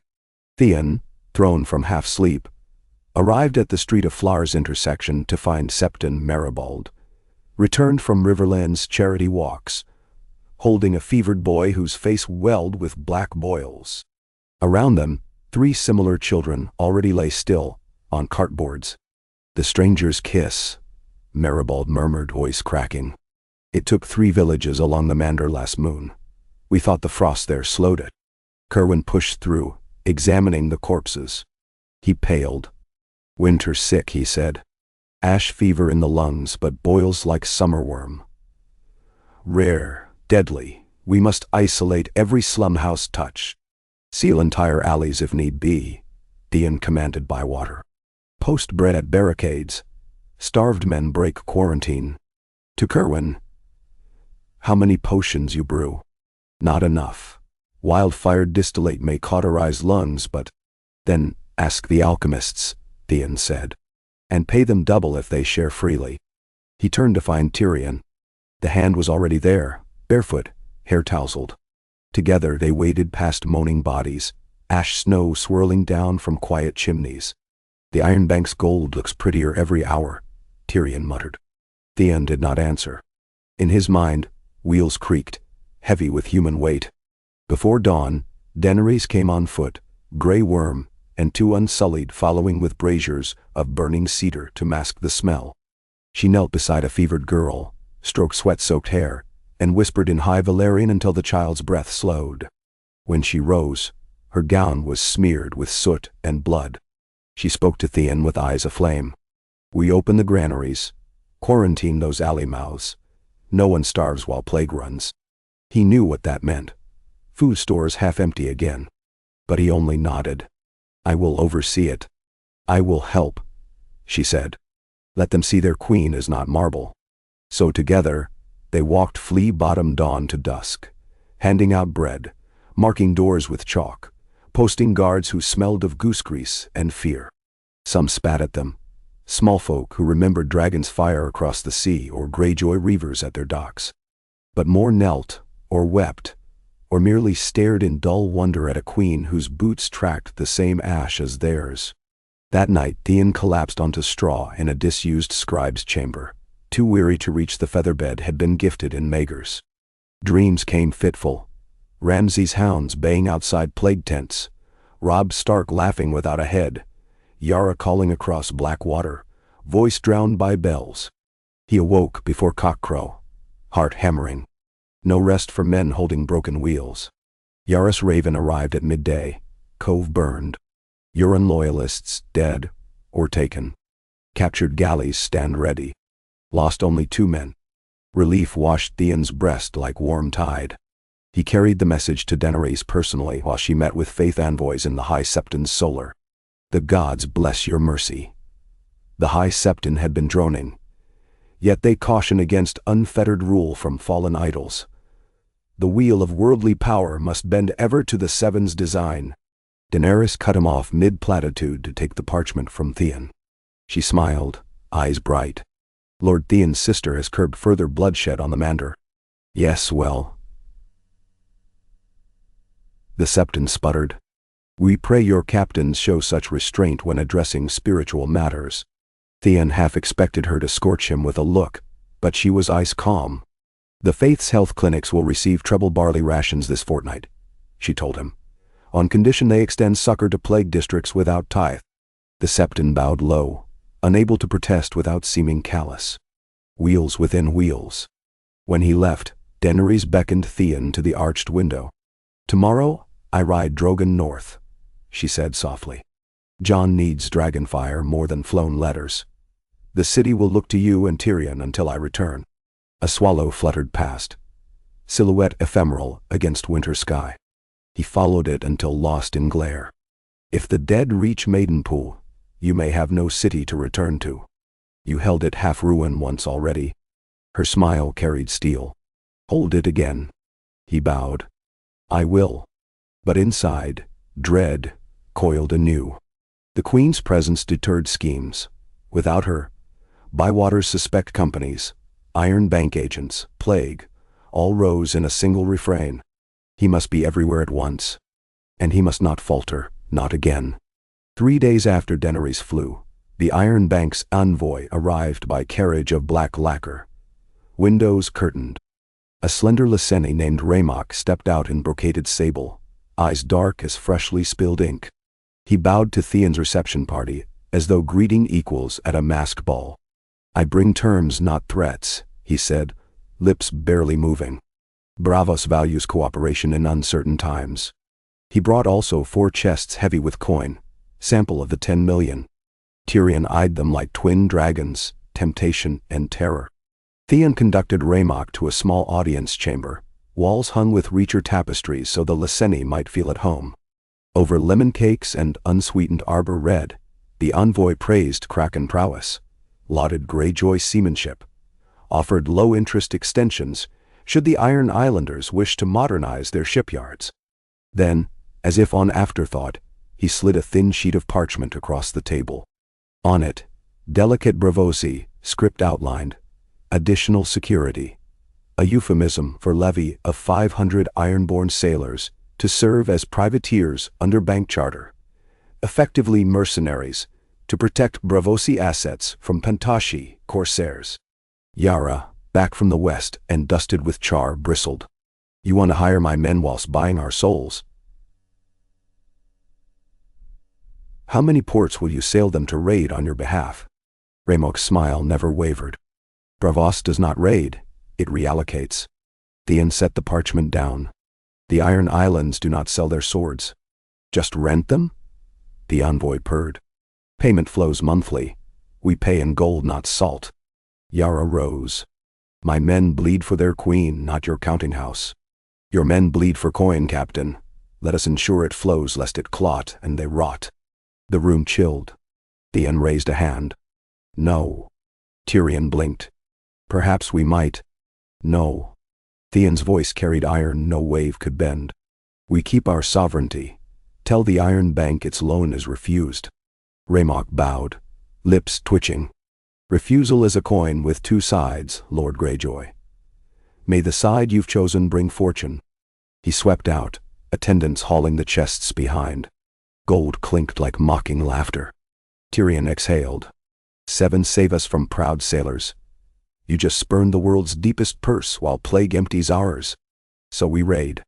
Yara slapped parchment. The Reach still fattens on grain. If Lord Rowan balks at fair price, salt price he'll pay. No Reachman raids, Theon said. Nor ours. We trade. Barter our captured galleys for grain, promise their crews ransom. Merchants value safe lanes. They will deal. Yara shook her head but did not argue. She had learned by now the steel under his caution. That night, Bravosi coin departed with Raymok under heavy guard. Dagmar spat over the quay rails as the ship's lanterns dwindled. If we starve come spring, Kraken's pretty'll taste sour. Better pride than debt, Theon answered. But even as he spoke, his stomach ached with emptiness. Across the neck, winter roared. Ravens bore grim tidings daily. Umber fastnesses melted beneath dead swarms. The Manderley fleet cut from harbor by ice thicker than oak. Wildlings fleeing south met whites in fog-shrouded marshes and joined their ranks before night's end. Theon's force, unsullied phalanxes, flanked by Karstark knights, held the banks of the White Knife only by virtue of Drogon's fire passes that turned river steam into blistering sleet. Daenerys herself waded through battle smoke, hair rimed in crystals. Draconic shadow painting ground, bright with blue corpse flames. Each victory won at cost. Frostbite, broken spears, dwindling supply trains. On the 33rd day of her departure, a raven reached King's Landing penned in Davos Seaworth's urgent scrawl. The Dragon Queen lies stricken by unknown malady. Jon commands. White Walkers press Dreadfort. Send aid by sea, or all is lost. The quill slipped from Theon's fingers. Ink spattered council minutes. Tyrion cursed, pacing. Kerwin's diagnosis from afar guessed plague or poisoning. No telling which. Drogon, riderless, refused command, circling above battlefields, but lending no flame. King's Landing held still in unnatural hush. A queen near death, alone refused. A plague half-tamed but not slain. Traitors in the watch. The city balanced on a blade. That night thunderheads amassed above the bay. From the west whistled winds, scented with sea rot and wildfire smoke. Gulls screamed, then vanished inland. Theon climbed to Aegon's high parapet where once he'd watched Stannis' fleet burn. Lightning forked behind clouds, revealing towers like jagged fangs. Every instinct trained on storm warned him something worse than weather bore down. A horn blast split the dark, a single trembling note from the chain tower at the harbor mouth. Seconds later came 3 torch flashes, enemy sails. Theon seized the spyglass chained to the Merlin. Thunder boomed. In the brief flare he saw them, shapes ghosting through breakers. 20 or more, hulls black-soaked, sails ragged.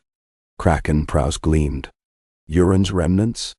No, Yara burned them. These sails bore not Kraken but the crowned stag of House Baratheon. "They come for the city," he murmured. Dagmar at his elbow spat. "Storm's End brethren. They think Crownland's theirs with Queen gone and Lion sprung." "Rouse the fleet," Theon said. "We'll meet them at the boon chain." But even as he spoke, thunder cracked again, and from the clouds above descended a phantom. Wings like night's cloak, eyes twin furnaces. Drogon Dawn. The dragon shrieked fury, banked over the bay, but held his fire, searching for his queen who lay miles north. Ships below scattered like minnows. Yet without a rider, Drogon's wrath was wild. A fiery gout burst free, searing 2 galleys. Masts went up like torches, screams carried on wind. "Signal him," Theon shouted to Torchman. "Lure him inland." But Drogon knew no signal. He dove again, flame-licking seawater to steam. Theon's fleet, not yet rowed out, risked annihilation in their berths. And deeper dread pulsed. If Baratheon sails struck under chaos, traitor gold cloaks within might swing open gates to split defenders. Wheels within wheels, all turning now. He faced Dagmar. "Unfurl Kraken banners on every tower." "Sound council horns. Bywater and I go to the chain tower. You guard the mudgate." Dagmar grinned, eyes alight. "First true fight for this hill? About time." They plunged down spiral stairs, 3 at a time. Outside, rain started. Big, cold drops like shattered bones. Bells clanged. Hooves thudded on cobbles as Northmen galloped to posts. The storm had come. The chain tower clung to the riverbank like a barnacle, its winch room little more than damp stone housing gears thick with rust. When Theon arrived, breath raw in chest, Bywater's loyalists strained at the crank bars, trying to raise the harbor chain before Baratheon ships could force passage. Lightning showed the first hull carving water 30 yards distant, its prow a crowned stag painted crimson. Atop forecastle rails, men hefted grapnels. "Faster," Theon barked. He jumped to a lever, planting boots, heaving. Each click of ratchet felt like sinew tearing. Outside, Drogon wheeled, screeching, an orphaned god. A crash. The stag galley struck the chain half-raised, hull splintering, but momentum carried her partly over. Chains groaned. A second. Smaller vessel shot the gap, oars churning. On it reared a standard, yellow field, crowned black stag within flaming heart, the sigil of Stannis Baratheon. But Stannis was dead. Who commanded now? Flame answered, green flame. From the galley's mid-deck, a catapult hurled a glass sphere. It arced over the chain, smashed against the red keep seaward wall, and exploded into wildfire bloom. Stone wept green fire, rain hissed, but the blaze clung. Devil bright. Theon felt heat wash his face. "Gods help us," Bywater breathed. Theon seized a torch, thrust it at a cask of pitch near the embrasure. "Load quarrels with fire," he ordered archers. "Aim for the catapults." Arrows flitted, some catching rigging, others winking into waves. One found its mark. Fresh wildfire stowed on deck went up, engulfing 2 crews. The river glowed hell-green, smoke wreathing Drogon's silhouette as he roared above. But more Baratheon ships came, some sleek, some patched. One bore scorpions, another siege ladders. From alleys behind the chain tower, shouts erupted, cloaks clashing steel. Traitors? Theon's blood chilled. Wheels within wheels indeed. The lion cubs had chosen their hour. He could not hold both water and street. He turned to Bywater. Keep the chain, whatever blood it drinks. Then he bolted downstairs into the night's viscera.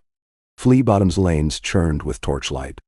Gold cloaks in lion patchwork fought others whose cloaks now bore painted stags. Between them, small folk fled screaming. Theon ducked a thrown pike, stabbed its wielder with dirk drawn. Ahead, traders forced a bakery door, tossing torches to ignite grain. Children spilled out, choking. Theon bellowed for Northmen. A dozen answered, thundering in shield wall. The clash was short. Traders fell or fled. He doused fire with rain bucket, hoarse orders scattering ash. But further uphill, horns blared, a direwolf's call. He glimpsed stark banners forming defensive line at Street of Silk, where wildfire shrapnel now rained in green spatters from the harbor fight. Crowded brothels spewed half-dressed patrons.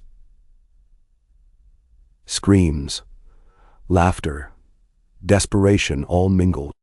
Lightning cracked again, revealing Drogon swooping low toward King's Gate. Without rider he seemed to seek anchor, yet each frustrated shriek belched fire randomly. One torrent engulfed the roof of Baelor's half-ruined Septa Dy. Spirals collapsed in whoosh of embers. The great bells melted, clanging once as they fell.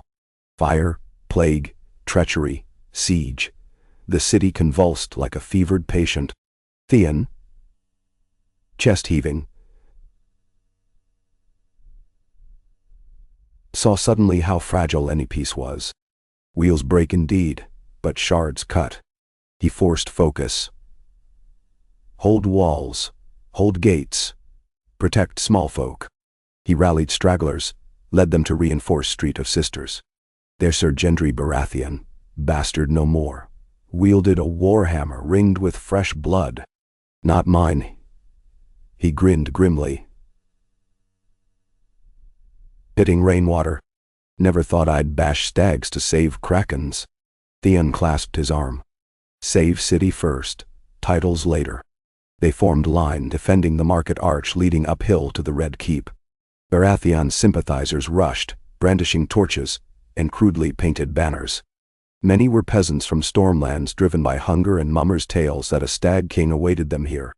Northmen beat them back with flats of swords, Theon yelling to spare where possible. Each corpse fed the plague. Hours blurred. Dawn's pale sludge filtered through smoke. Drogon perched high on Aegon's hill. Wings drooped, tail coiled round cracked spire. Fire flickered no more. Spent. Baratheon ships burned or sank. Chain Tower still stood, though Bywater lost half men to splinters and flame. Wildfire blazes on walls hissed low, rain finally mastering them. When the last stag standard fell, Theon at last slumped against a shattered cart, rain coursing blood from his brow. Gendry leaned beside him. Your city, my lord, the blacksmith said, grim smile. Still yours. No, Theon rasped, throat raw de Shotwell. Still ours.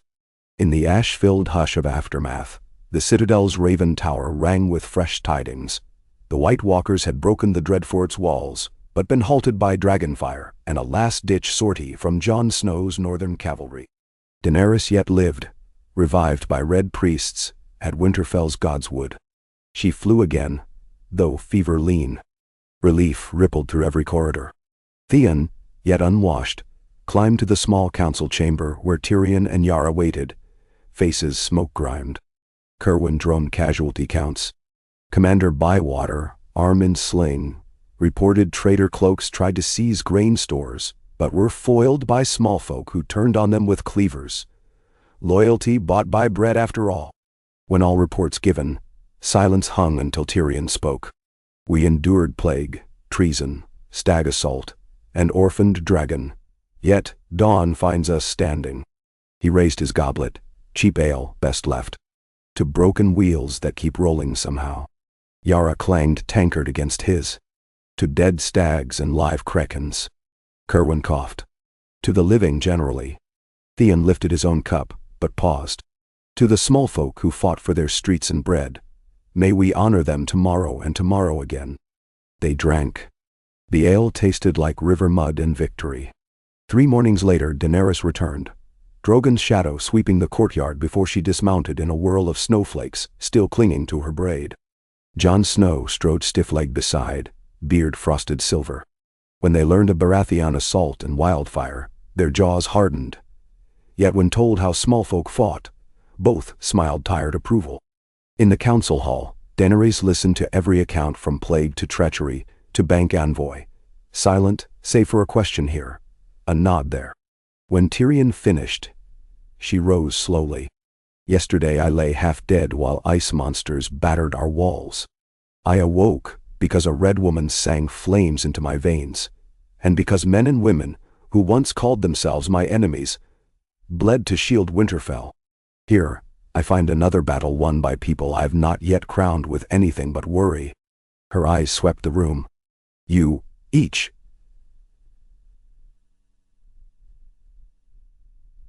showed the realm what unbroken fellowship can forge. She turned to Theon. And you, Lord Greyjoy, refused debts that would have shackled us. You held this city through storm and plague. Name your reward. He bowed stiffly. Reward the people. When this war is ended, melt the Iron Throne and cast its steel into plowshares. He swallowed. And send ships to the islands not for tax, but for teachers and healers. My folk know writing better than planting. Teach them crops. Maybe they'll harvest pride without blood. Then, a hush. Then Daenerys smiled deep and fierce. Done. When winter breaks, a fleet of healers and sages shall sail with your sister at its prow. Yara's brows shot up. Healers? Sages? We'll need taverns bigger than Pike. Laughter rippled, thin but real. Jon stepped forward. And the north? Daenerys reached, clasped his forearm. Free as promised. You stood when dead claws raked our hearts. The north owes fealty only to itself, and our friendship. He bowed head, words rough. Friendship stands. Tyrion cleared throat. Then, with your majesty's leave, might I propose we retire? The realm won't mend in one sitting, but a warm meal and maybe a bath could help us think. Daenerys chuckled, the sound like thawing icicles. I'll race you to the kitchens, my hand. As council filed out, Theon lingered at the window. Dawn brightened over Blackwater Bay, gilding broken masts and soot-scarred walls in pale rose. Bells rang the hour. Gulls swooped. Smoke drifted but thinner now. On rooftops, children chased each other, wooden swords clacking. One wore a paper kraken helm, another a drooping dragon wing. Somewhere a baker's boy whistled a northern tune. Yara joined him. You look like you lost a war, not won one. Wars end, sis, he murmured. But tides keep coming. She nudged his shoulder. Then, we sail them together. She jerked chin at the city below. Look, there's your reward. A people breathing.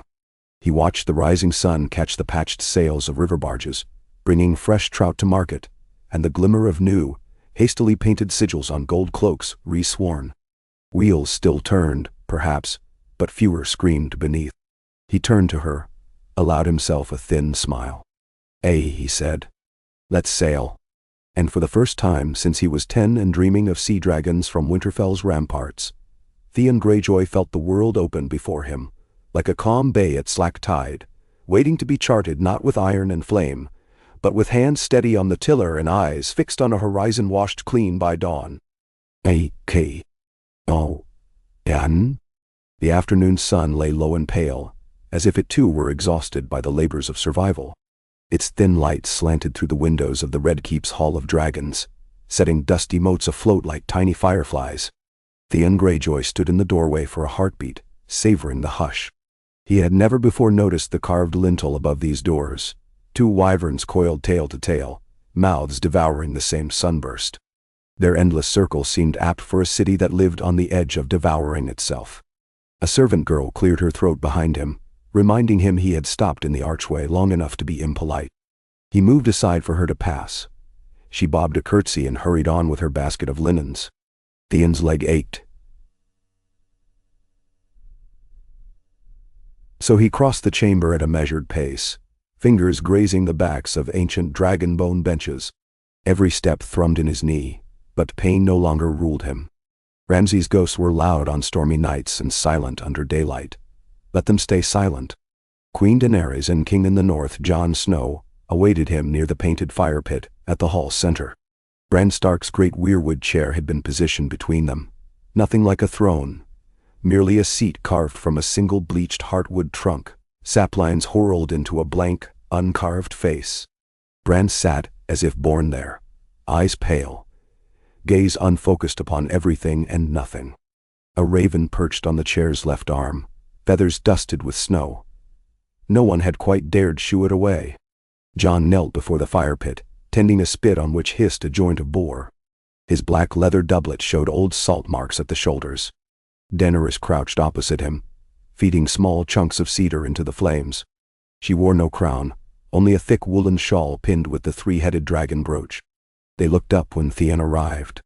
"You're late," Jon said, though his voice carried more warmth than reproach. He gestured with the dripping bone he used as turning spike. "Sit. Eat.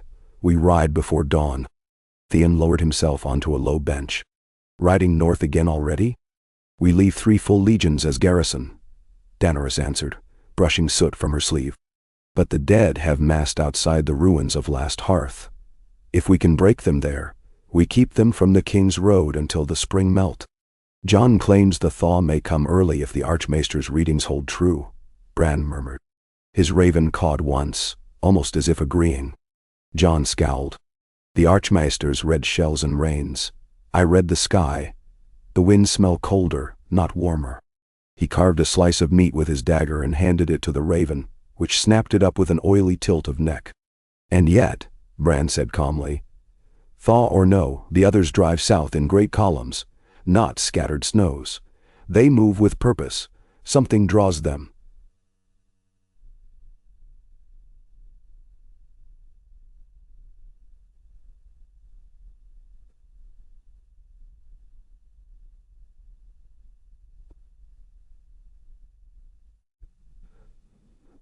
His fingers traced the grain of his chair. The Night King's soul was unmade, yet vestiges remained in ancient bones of the land, whispers of vengeance older than any living man. They seek that echo. Daenerys regarded him in the firelight. "Echo or no, we will not let them breach the trident. Tomorrow's ride settles that." She turned to Theon. "You've had the dock shored for river ice?" "The tarred pilings hold," he replied. "But if the white knife clogs, no barge will make it downstream. Yara's flotilla waits off White Harbor with supplies enough for a month, longer if they ration. Your unsullied at Moat Cailin can fall back to the ships if ground passes close." "Then no." Jon accepted a cup of watered wine from a steward. "Good. But it would be better if we broke them outright. The lands north of the Dreadfort are white as a corpse's eyes. They march unseen until they're on you." He shook his head. "I wish Melisandre were still alive. Her fires could spy that deep snow." Bran's raven gave a rasping croak. Bran inclined his head, listening to some voice none else heard. "There are still other eyes." His tone carried the chill of leafless forest. "Mine will ride the storm." Theon met that pale gaze and felt a prickling at the nape. He had grown used to the boy's unworldly calm, yet sometimes it reminded him that no armor guarded the mind from powers ancient and cold. Daenerys rose, dusting ash. "Very well. We break our fast, we rest, we ride."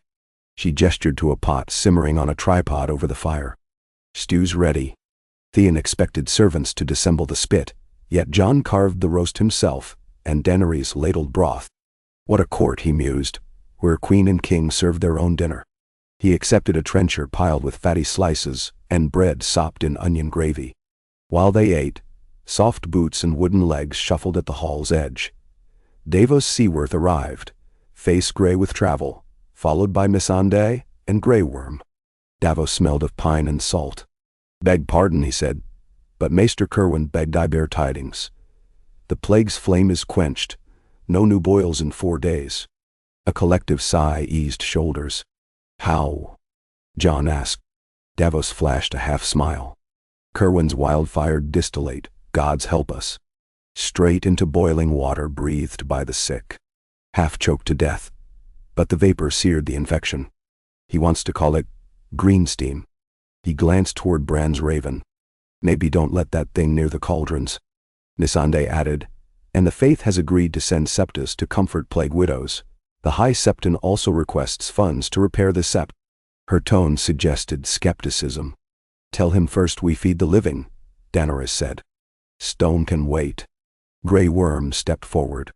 Unsullied companies Asha and Gorgo stand ready to march. Northmen will join at Maidenpool. Good. Jon wiped grease from his beard. We ride at first light. Theon finished his stew and set aside the trencher. I'll escort Yara's grain convoy upriver. Then reinforce Moat Caelan's ford. My leg won't keep pace on your beasts. Daenerys frowned. Are you certain? We could fly you. He shook his head. A kraken belongs to water. Let me rule that element. Jon sheathed his knife. A man who knows his ground is worth 10 who don't. Take care. He extended a hand. Theon clasped it. Warm. Strong fingers about scarred knuckles. Very like the clasp Jon had given the night they'd parted outside Winterfell. Boys dreaming of glory and quests. He wondered if Jon felt that echo. Bran's voice drifted through the quiet. You will walk through storms of memory, Theon. Your anchors are behind you, not ahead. He didn't understand, but he nodded. I'll bind the ropes tight. Within an hour, the hall emptied, each lord or captain gone to his final preparations. Theon limped across the courtyard where squire boys carried saddles taller than themselves, and blacksmiths hammered last rivets into crampons for northern ice. He paused on the stone bridge above the dry moat, and breathed the smell of wet coal and boiled leather. The city still bore soot streaks from wildfire, but the air felt lighter, purged by the downpour and by small folk singing again in taverns. He hoped it would still sing when the snows melted. Down the slope he spotted Yara among her reavers. She shouted at a quartermaster whose ledger claimed fewer nets than promised. Apparently someone had sold them for wine. As Theon descended, she snatched the ledger and struck the man with it, pages fluttering like startled gulls. Call me a line gull and I'll gut you like one, she bellowed. She threw the ledger aside and spun toward Theon, frustration sliding off like rain. Little brother, tell these goat lickers a net is not a luxury. Theon raised brows at the quartermaster, a boy with wispy beard. A net is a hull's second skin.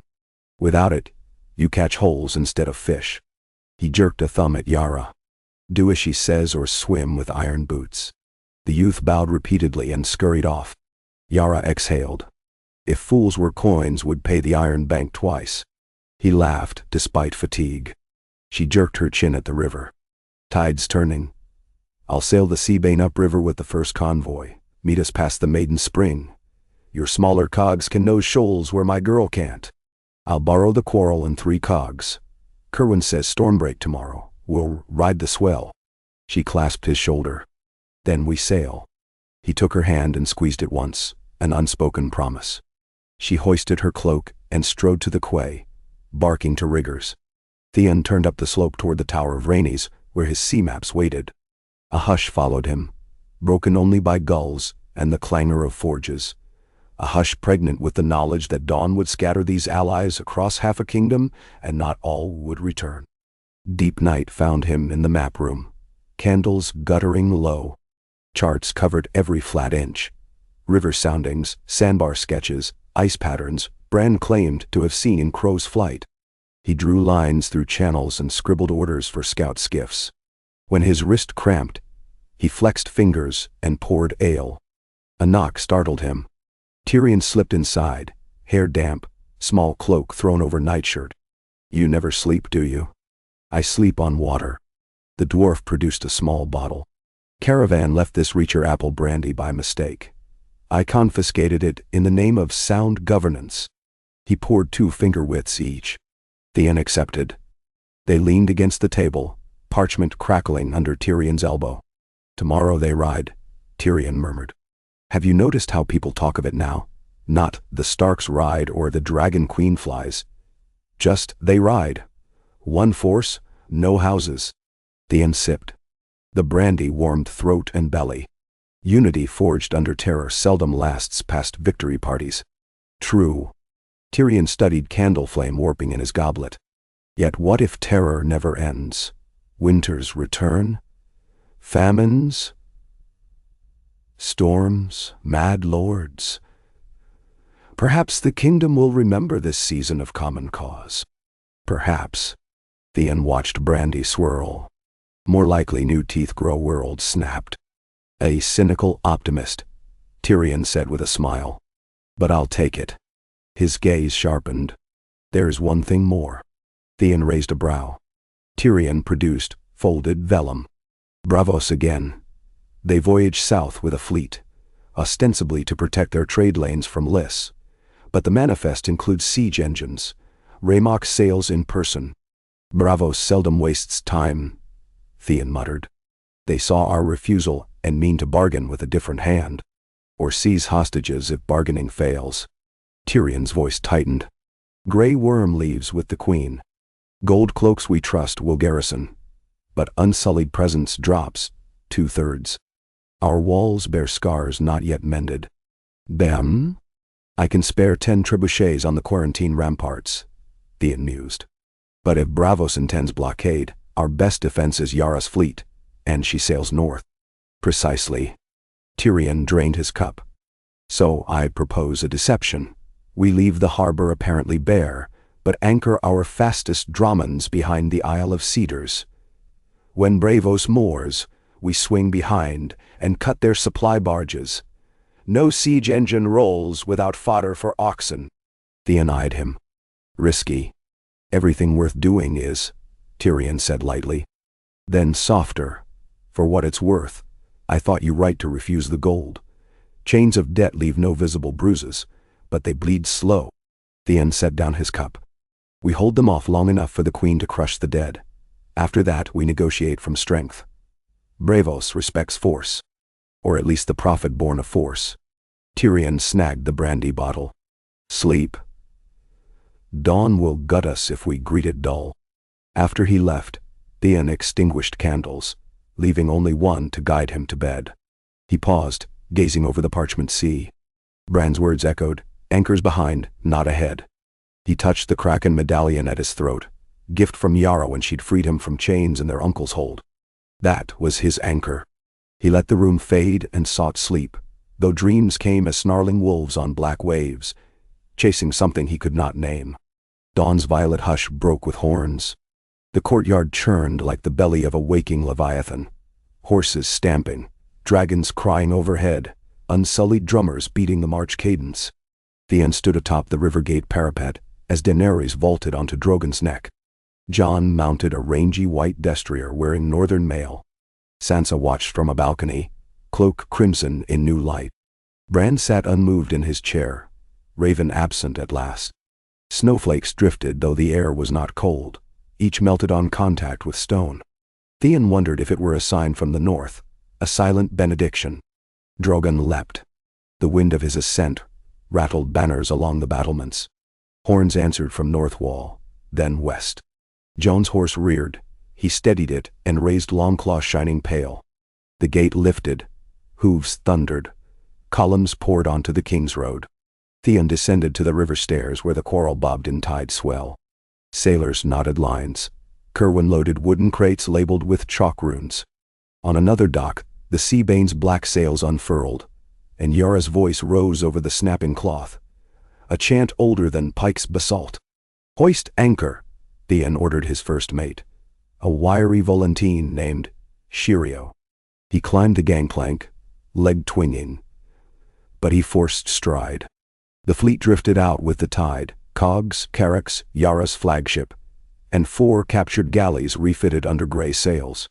From the masthead a kraken banner rippled against the pale sky, and below it flew a dire wolf stitched hastily by seamstresses who had never seen a live wolf. Theon smiled at the crooked snout. Good enough. They cleared the bay mouth with a faint hush of wind. Behind them the Red Keep shrank, but its towers did not recede alone. Beside he glimpsed the Braavosi fleet's dark silhouettes creeping southeast, triangular sails, stiff with morning gust. Too soon, they had made better time than any reckoning. He signaled Shirio. Unfurl only top canvas. Let them overtake slowly, think us traitors." Shirio relayed orders with curt hand waves. Sailors ducked into shadow of the lowered mainsail. The quarrel glided like a lazy gull. Bravosi hulls drew pontoon close by mid-morning. Their prows bore the Titan's snarling face. On the stern of the lead caravel fluttered Raymok's silver squid pennant, not kraken, but some fantastical lissany beast. He liked monstrous symbols. Raymok hailed across the chop, voice magnified by a bullhorn. "Lord Greyjoy, late to regret?" Sun flashed on his jeweled collar. Theon leaned against the rail casually. "Just in time to see you off, Raymok. Where sail you with ballistae loaded?" "Man?" "To safeguard trade, naturally. Bravos fears pirates in these troubled seas." "I see no pirates." "Save you, perhaps." The envoy's smile never reached his eyes. "Your queen will welcome our protection." "Queen rides north." "City stands with captains she trusts." The unrested hand on pommel. "Turn your bows or anchor in peace. Any threat ends badly." Raymok tapped rail. "I offer warning, not threat. Bravos invests heavily in peace. Do not gamble with strangers' coin, Lord Greyjoy." He saluted and signaled his helmsman. Sails cracked full, and the caravel surged toward the bay. Theon watched until their rearguard vanished behind the headland. He exhaled slowly. "Raise mainsail," he ordered. "Hard on the wind. We follow distance till Cedars." Alive with tension, the quarrel sprang forward. Yara's flagship slid into position 2 cables astern, black hull half lost in spray. Theon stood at the prow, salt stinging his lips. Every decision, every knot of rope, might tip balance. Hold the city or lose it. Feed the living or damn them. He felt fear, but it rode behind duty now, no longer at the reins. Ahead, the river narrowed between reed-fringed banks.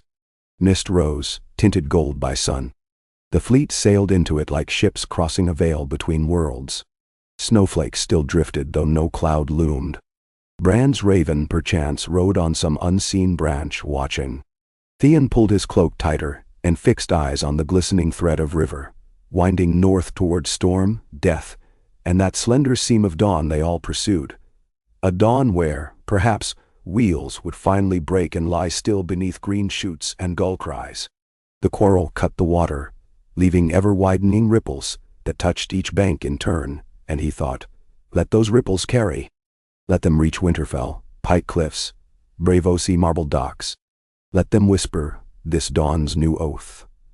That men once set against each other can sail the same tide, and whatever winter brings, the sea, like memory, endures. Aika. Nda. Mist thickened as the fleet pressed north, turning the Sweetwater River into a pale, winding scar that faded into vapor, barely a bowshot off each prow. Sails loomed like phantoms above the water, their reflections wavering and then vanishing beneath skeins of drifting ice. Theon kept to the quarrel's forward rail, eyes narrowed to catch the faintest curl of current, the subtle shift of reeds that betrayed a hidden shoal. Shirio stood beside him, cloak sodden from the steady weeping sky, but the Volantini's slender hands rested loose on the tiller ropes, knuckles pale and sure. Past noon, as faint sun glare seeped through a ragged gauze of cloud, the first bodies began to appear. They drifted out of the fog one by one, sometimes a hand raised as though in benediction, sometimes a tangle of blonde hair wound round a splintered mast. Once a calf swollen blue and split at the belly bobbed under the starboard beam. Shirio muttered charms against the drowned god's wrath. A sailor retched over the rail. But Theon merely watched, jaw clenched. These were not seafarers claimed by storm. They were riverfolk, frozen as they fled, cast adrift by thawing flows many leagues upriver. Black ice ringed their limbs like shackles. Before dusk the mist hushed away, and the fleet reached Maiden's Spring, a widening pool where 2 lesser streams met the Sweetwater. Yara's flagship was already there, anchored in the shadow of an old watchtower that had once belonged to House Mertens. Thorny vines choked its crenellations. Frost glimmered along the arrow slits like tears on iron. Yara came rowing out in a longboat the moment the Quarrel dropped canvas. She climbed the ladder lightly, Her limp had vanished beneath the urgency of the voyage, and slapped Theon's shoulder with a mailed hand. "The scouts found high water," she said without greeting. Ice upstream snapped against ridge boulders. "We can make White Harbor in half the time if the flow stays true." Theon's breath steamed between them. "And if it jams, we break masts, lose grain barrels, drown half our sailors. Risk tastes better than stale fear." She glanced back at the ragged line of ships furling sails. "How many leagues till dusk?" "3, if the wind holds. 2, if the dead don't choke the bends first." She smirked, teeth flashing white in the gloaming. "Once I savored raids for gold. Now I crave them for quiet." Her expression sobered. "Bravos creeps behind us. Their outer pickets shadowed my rear lanterns." She tapped the small silver ring pierced through her left ear. "And I've an itch when eyes watch me unseen." Theon felt his pulse quicken. He had assumed the Bravosi fleet would sail downriver and anchor off King's Landing. But if they had pressed after the grain convoy— "Shirio," he called. "Double watch on stern and masthead. Any shadow silhouette report." He met his sister's gaze. "Tonight, we raft our ships midstream. Each vessel lines bow to stern, torches bow and stern only, not a beam. If Bravos tries the water under night, they find a wall of hulls. Men are once." Yara nodded once. "And if they loose fire arrows, we'll feed them back cannons." "Cannons?" Theon frowned. A grin curved her mouth. "Euron's galleys weren't wasted entirely. I kept 2 bronze-mouthed beauties, stripped them off the Silence before she burned. They sleep on the Seabane's lower deck. Iron bank hulls are lean. A single shot mid-keel splits them open like oyster shell." Theon gripped her forearm. "If the bank wants to test our credit, give them lead for gold interest." They shared a bleak chuckle. Then Yara's gaze traveled to his knee, where the leather bindings had soaked through. She squeezed lightly. "You need rest. I'll steer first watch." "No."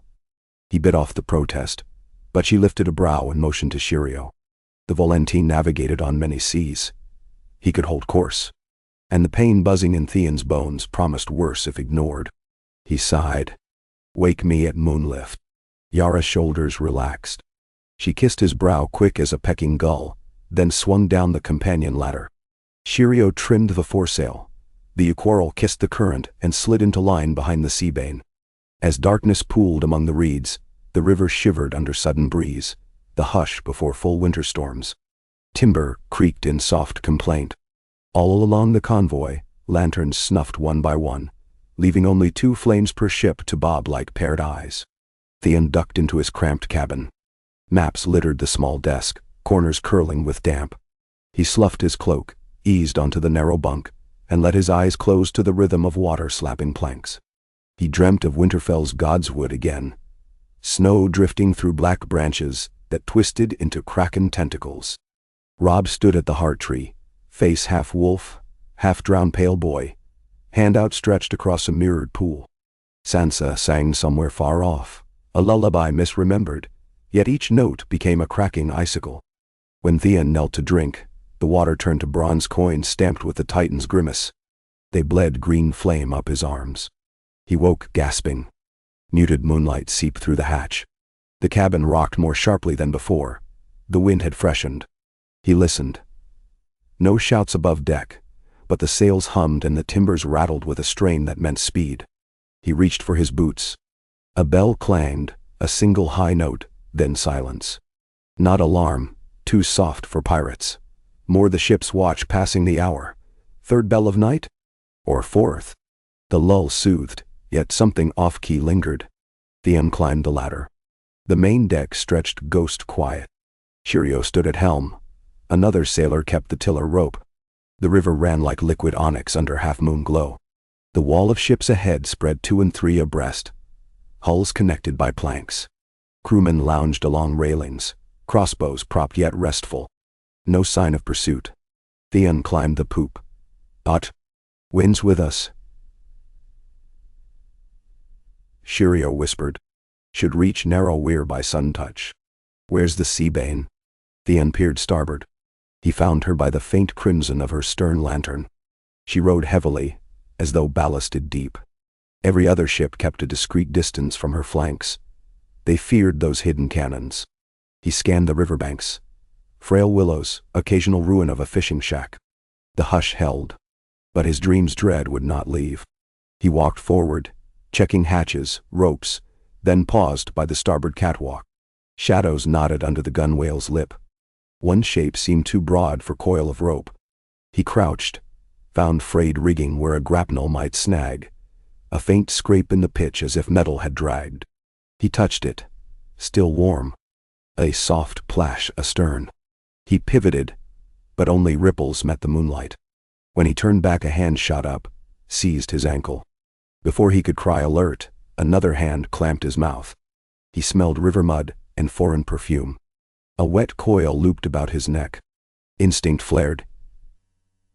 He stamped, twisting. The grip slipped, his dirk flashed from his belt.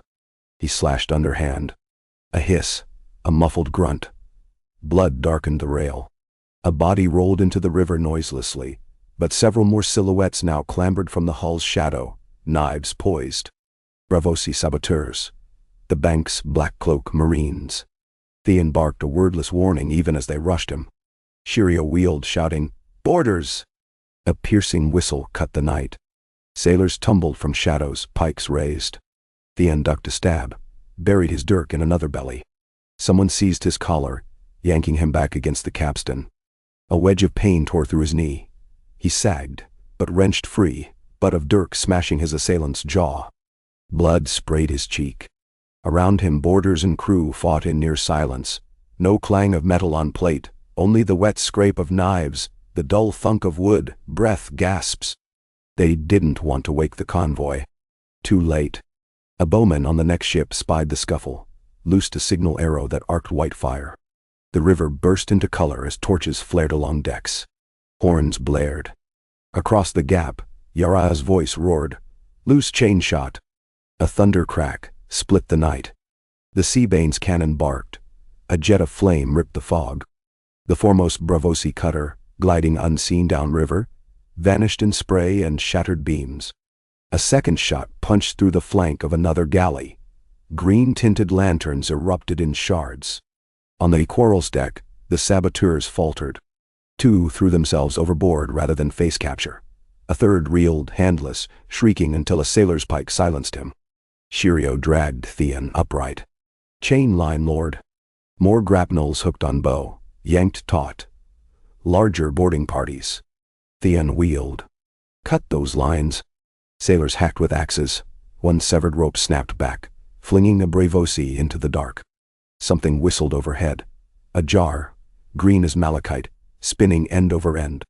It struck the mainmast of the ship, directly to starboard. Wildfire burst, emerald hell rising. Men screamed as fumes ignited their lungs. The blaze spilled across the planking toward the quarrel. "Buckets!" Theon cried, but he knew water would feed the alchemist's fire. He grabbed an oar, shoved a burning plank into the river before flames spread. Others imitated him. Shrill whistles signaled along the line, "Evade," "Scatter." But the ships were rafted tight. Yara's flagship thundered another cannon. A third Bravosi hull split open like clay pot. Still, two more bank ships surged from behind, their decks lined with crossbowmen firing stub bolts. Arrows clattered off rails, thumped into flesh. A bolt punched Theon's upper arm. The force spun him. He ripped it out, staunching blood with his sleeve. "Sister," he shouted toward the Seabane. But new fire lit the fog behind Yara's vessel, one of the captured galleys now aflame stem to stern. The river boiled green. Shadows writhed within. In moments the ship cracked, masts leaning drunkenly before succumbing. The convoy broke formation, each captain choosing flight or fight. Theon saw an empty lane along the west bank. "Cut free," he ordered Shirio. Axes rang. The quarrel lurched, stern swinging. Grapnels tore away, leaving scars. Free of entanglement, she caught the current. "Furl foresail half." Theon prayed for no sandbar. The river here narrowed, curving west. If they could round the next bend, they might lose pursuit. Behind, Yara's Seabane still dueled, cannon thudding, but Braavosi ships pressed her flanks. He glimpsed silver flash, boarding ladders. Shirio cursed. Seabanes hemmed. Theon felt a vice about his heart. Abandon her? Save the grain? Or turn back into burning chaos? A new thunder cracked, but not cannon. From north, over tree line, echoed a roar deeper than storm clouds. Wind of wings followed. Then the sky burned dazzling gold. Rhaegal, green-gold dragon, plunged through cloud, riderless yet vengeful. His throat spewed fire not green but crimson, lancing toward the Braavosi rearguard. Sailcloth erupted. Rigging charred. A mast toppled, flinging men like sparks. Rhaegal wheeled, fangs gnashing, tail cleaving air. Advantage vanished for the bank squadron. Some captains cut anchor and drifted, hoping the beast's wrath might pass. The Seabane's cannon fired once more for spite, then hauled sails, retreating upriver. Theon exhaled shaky relief. Signal full retreat. Yara can follow. Shirio's horn boomed. The Aquarel sped around the bend. Fires faded behind trees. Distant shouts trailed. Rhaegal's roar faded too, northward, as though summoned by some other call. Only stars and the waning moon remained, mirrored on ink water dabbed with ember flecks. By dawn, the convoy limped into shallow estuary flats dotted with ice pans. Sailors labored to bail and patch. Hulls bore scorch lines and coral holes. 2 ships listed, oarlocks chewed by flame. But most cargo held. Yara joined the Aquarel near midday, blood crusting a gash at her temple, yet grin, undimmed. Lost 1 galley, maybe 30 souls, she said. Bank lost thrice that. Rhaegal did the heavy work. Nem? Knee. Theon propped against a barrel, arms splinted and wrapped in linen soaked with oak bark tea.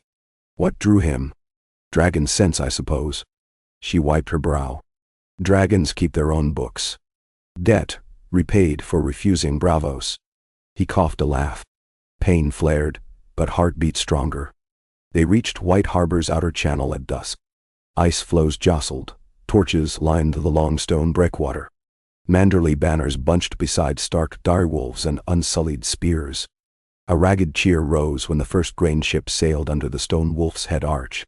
Theon stood on the prow, wind cutting his cheeks raw dotty.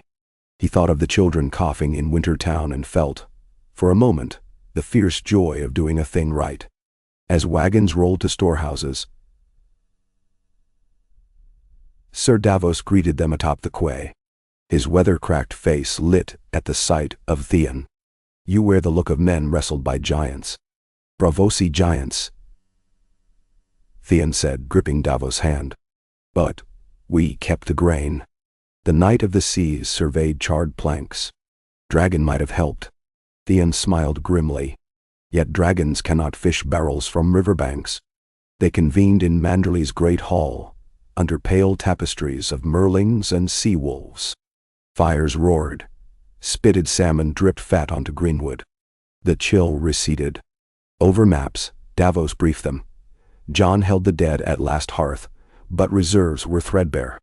He'd sent riders begging more spears, more arrows, food. The dead grew cunning, surrounding pockets of living to break morale. Bran's ravens warned of storms beyond imagination, gathering along the Bay of Seals. Then we sail again by morning, Yara declared.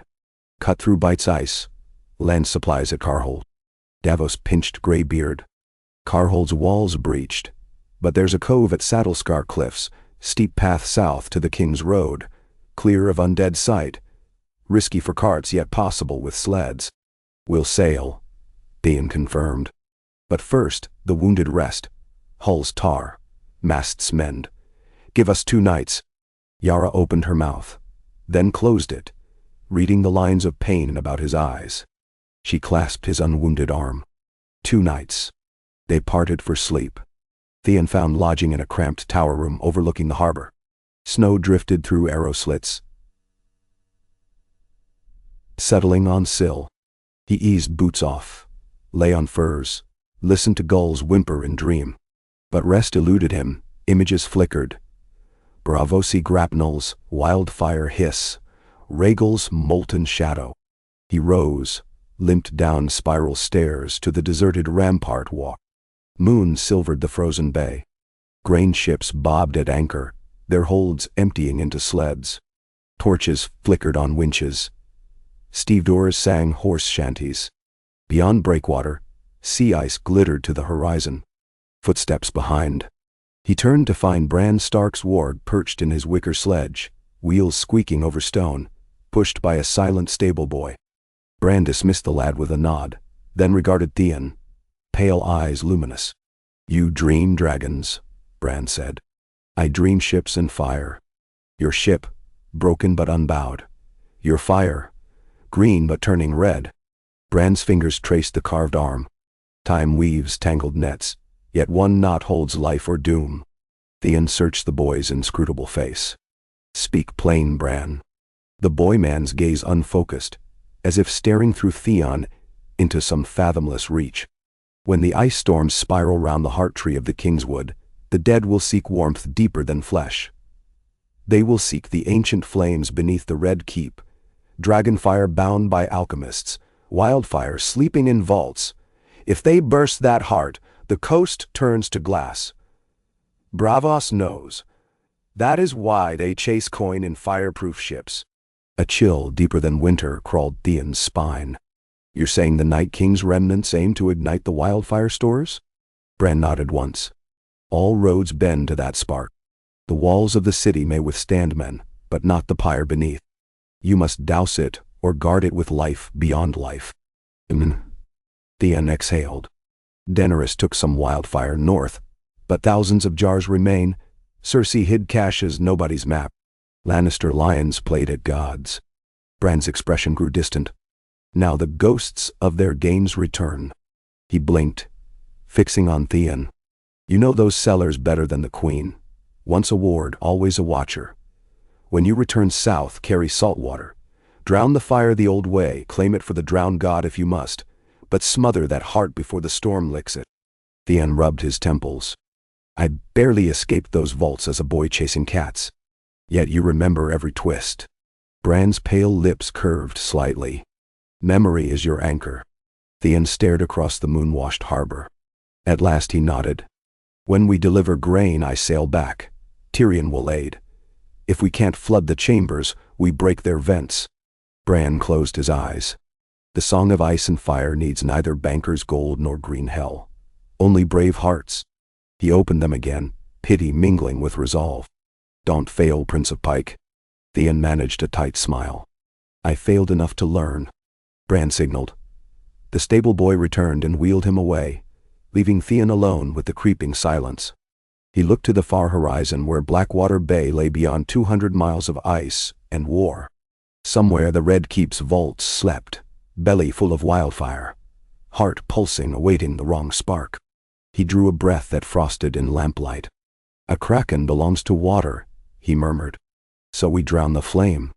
Below, the sea answered in distant cracks of ice shifting. An ancient, echoing applause from depths that knew no master. 2 nights later the convoy sailed again. Hull seams pitched, sails patched with fresh furled cloth. Wolves howled as they rounded white-knifed delta. Ravens circled ominously overhead. Yara's Seabane led the line, cannons ready but silent. Frost-whitened waves slapped hulls. Theon stood watch, scarf ice to his breath. At Saddlescar Cove, they offloaded flour sacks and barley barrels, hauled them up switchback paths into the whispering gloom.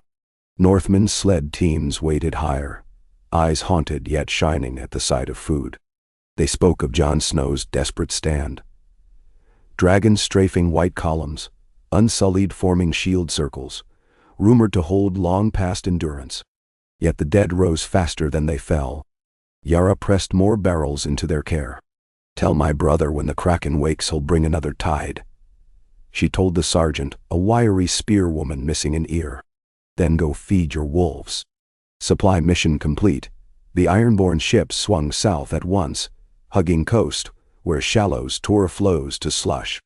Rhaegal shadowed them overhead a while, then banked inland. Snow swirled, daylight paled. Storms dogged them. Twice they hove to behind capes, battling sleet torrents. On the fourth night, hail shredded topsails, and a mast snapped on the captured galley Fury's kiss. They towed her until dawn, then scuttled her in deep water. Every setback carved hours from their lead on Bravos. But Bravos did not appear. Fires glimpsed at horizon proved only lightning behind clouds. Still, Theon felt the Titan's gaze on every wave. He dreamt Raymok counting coins while wildfire licked his heels. At last the shores of the Crownlands loomed. Forests there looked stunted, blackened in patches from earlier dragon passes. Smoke still curled above farmsteads, torched by retreating Lannister stragglers or plague panics. No lanterns burned along the mud gate towers. The drawbridge chains hung loose as ordered. They rode through a silent estuary under sliver moon. It felt as though the city held its breath. Dock lanterns flickered. Tyrion himself awaited at the quay, wrapped in 2 large bearskin. He offered a sardonic salute. "You bring gifts, I hope." "And news." Theon climbed stiffly ashore. "We fed last Harv's line. But Bran sends warning, the wildfire vaults." "Nendamsani." Tyrion's eyes narrowed. "The vaults. God save us. The Queen rides north, but here we stand on a powder keg." He beckoned. "Walk, die." They limped along the pier. Tyrion explained. Bravosi envoys had anchored outside the Blackrock Island near Driftmark, claiming quarantine protocols. Their siege engines remained lashed, but crews drilled daily. "More leverage than blockade," Tyrion said. "But leverage grows heavier fast." Theon described Bran's vision. Tyrion's brow furrowed deep. "I once mapped some of Cersei's caches, but Qyburn buried others. Flooding the cellars might breach older crypts, collapse half the hill. Yet a wildfire detonation would do worse. Now, we drown them in sections," Theon suggested. "Wall each corridor with iron gates. Sluice water from the caves below the dragon pit ruins. It won't reach every jar, but enough. Gate iron we have. Water channels." Tyrion tapped temple. "The old Targaryen aqueduct still runs under Flea Bottom. If we divert it, dangerous but possible." They set to work. Over the next 3 days, Theon, Tyrion, and Commander Bywater oversaw smiths forging lattice gates, masons bricking false walls. Gold cloaks loyal to Bravos were quietly reassigned to plague burial duty far outside the keep. Grim tasks they could not refuse. Theon personally led teams into the catacombs. The air stank of lime and stale breath. He guided them through memories of childhood escapades. A rust-stained spiral, a bat-filled niche, the broken face of a wyvern gargoyle where he and Arya once hid from Septa Mordane. One wall still bore faint scratches, initials TG and AS, though rust blurred them. He paused, touched the mark. No ghosts answered. They sealed 3 wildfire vaults that week, flooding each chamber ankle-deep, then bricking the outer arch. Green flames guttered on the water's surface, then died with a hiss. Theon imagined the sigh of some ancient demon as each jar surrendered its fury to the cold. Bravosi spies surely reported the damp smoke drifting up the culverts. Raymok sent a missive. "Hazardous labor endangers commerce." Tyrion replied, "Commerce fares poorly when charred to cinders." The Banks fleet shifted position but held back. Snow fell daily now, an omen that winter had marched south faster than any raven. Rumors filtered from the north. Jon Snow wounded, Daenerys' voice raw from screaming draconic commands. Rhaegal was said to limp mid-air, wing torn by spears of ice. Yet, the living still held. Each night, Theon climbed the tower rooftop, scanning north for dragonlight that never showed. He felt both helpless and fierce, guardian of a vault no enemy yet breached, ruler of tides in narrow halls. Bran's words echoed, "Anchors behind you, not ahead." He thought of Yara hammering cannons, of Davos hauling sleds, of Jon swinging Longclaw among snow whites. Anchors. All. Morning of the 8th day after his return, a horn blast split the dawn. 3 rising notes from the bay, enemy approach. Theon rushed to parapet. Mist clung to water, but silhouettes emerged. The Bravosi fleet advancing, Sails furled to half, oars dipping, siege towers strapped to decks. Ziga, after all. The Iron Bank had tired of waiting. Tyrion met him on the rampart. 30 warships. They carry 4 catapults loaded with, my guess, Greek fire. Not wildfire, their own black oil brew. He hissed. If they lob that over the walls while whites batter the north. Theon studied the water. Ice scurf rimmed each swell. We flood the causeway marsh, raise the river gate chain, and we burn their bridge before it lands. With what? Tyrion's laugh turned coughing. Our cannon stands north with your sister. Theon's gaze drifted southeast, to the island where Dragonstone once mined dragonglass. We've no cannon, he said softly, but the bank gave us powder. He pointed at a green smudged plume, still oozing from a crack near the hill's base. Flooded wildfire is inert, but vapors remain. Heat them enough, they ignite. Then, you propose we lure Bravos close, set the river alight under them? The tide's ebbing. Vapor collects near the culvert vents. Theon's jaw tightened. I sail a skiff, torch the fire, leap free. Flames chase vapors back toward their hulls. One spark, chain reaction. It may also climb the culverts, roast to keep from below, Tyrion said. That's why we sealed the vaults, Theon answered. A gamble, but we're out of coins. Tyrion closed eyes a moment. Then he opened them, clear. I'll stand by the winch gate. If vapor climbs, I'll drown it with river sluice. Bah! They clasped forearms. Action born of desperate trust. Theon rushed to the quay, chose a nimble skiff. 2 volunteers leapt aboard. Harl the huntsman and a mute deckhand named Seret. Harl protested at first, but Theon barked him silent. 3 oars better than 1. They pulled into mid-current. The Bravosi line advanced, archers ready. From the flagship's forecastle Ramak watched through spyglass, lips curling as he recognized the Kraken Prince. He raised a hand.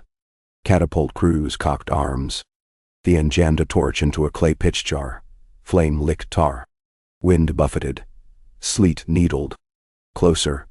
The culvert fissure fumed pale green threads across water.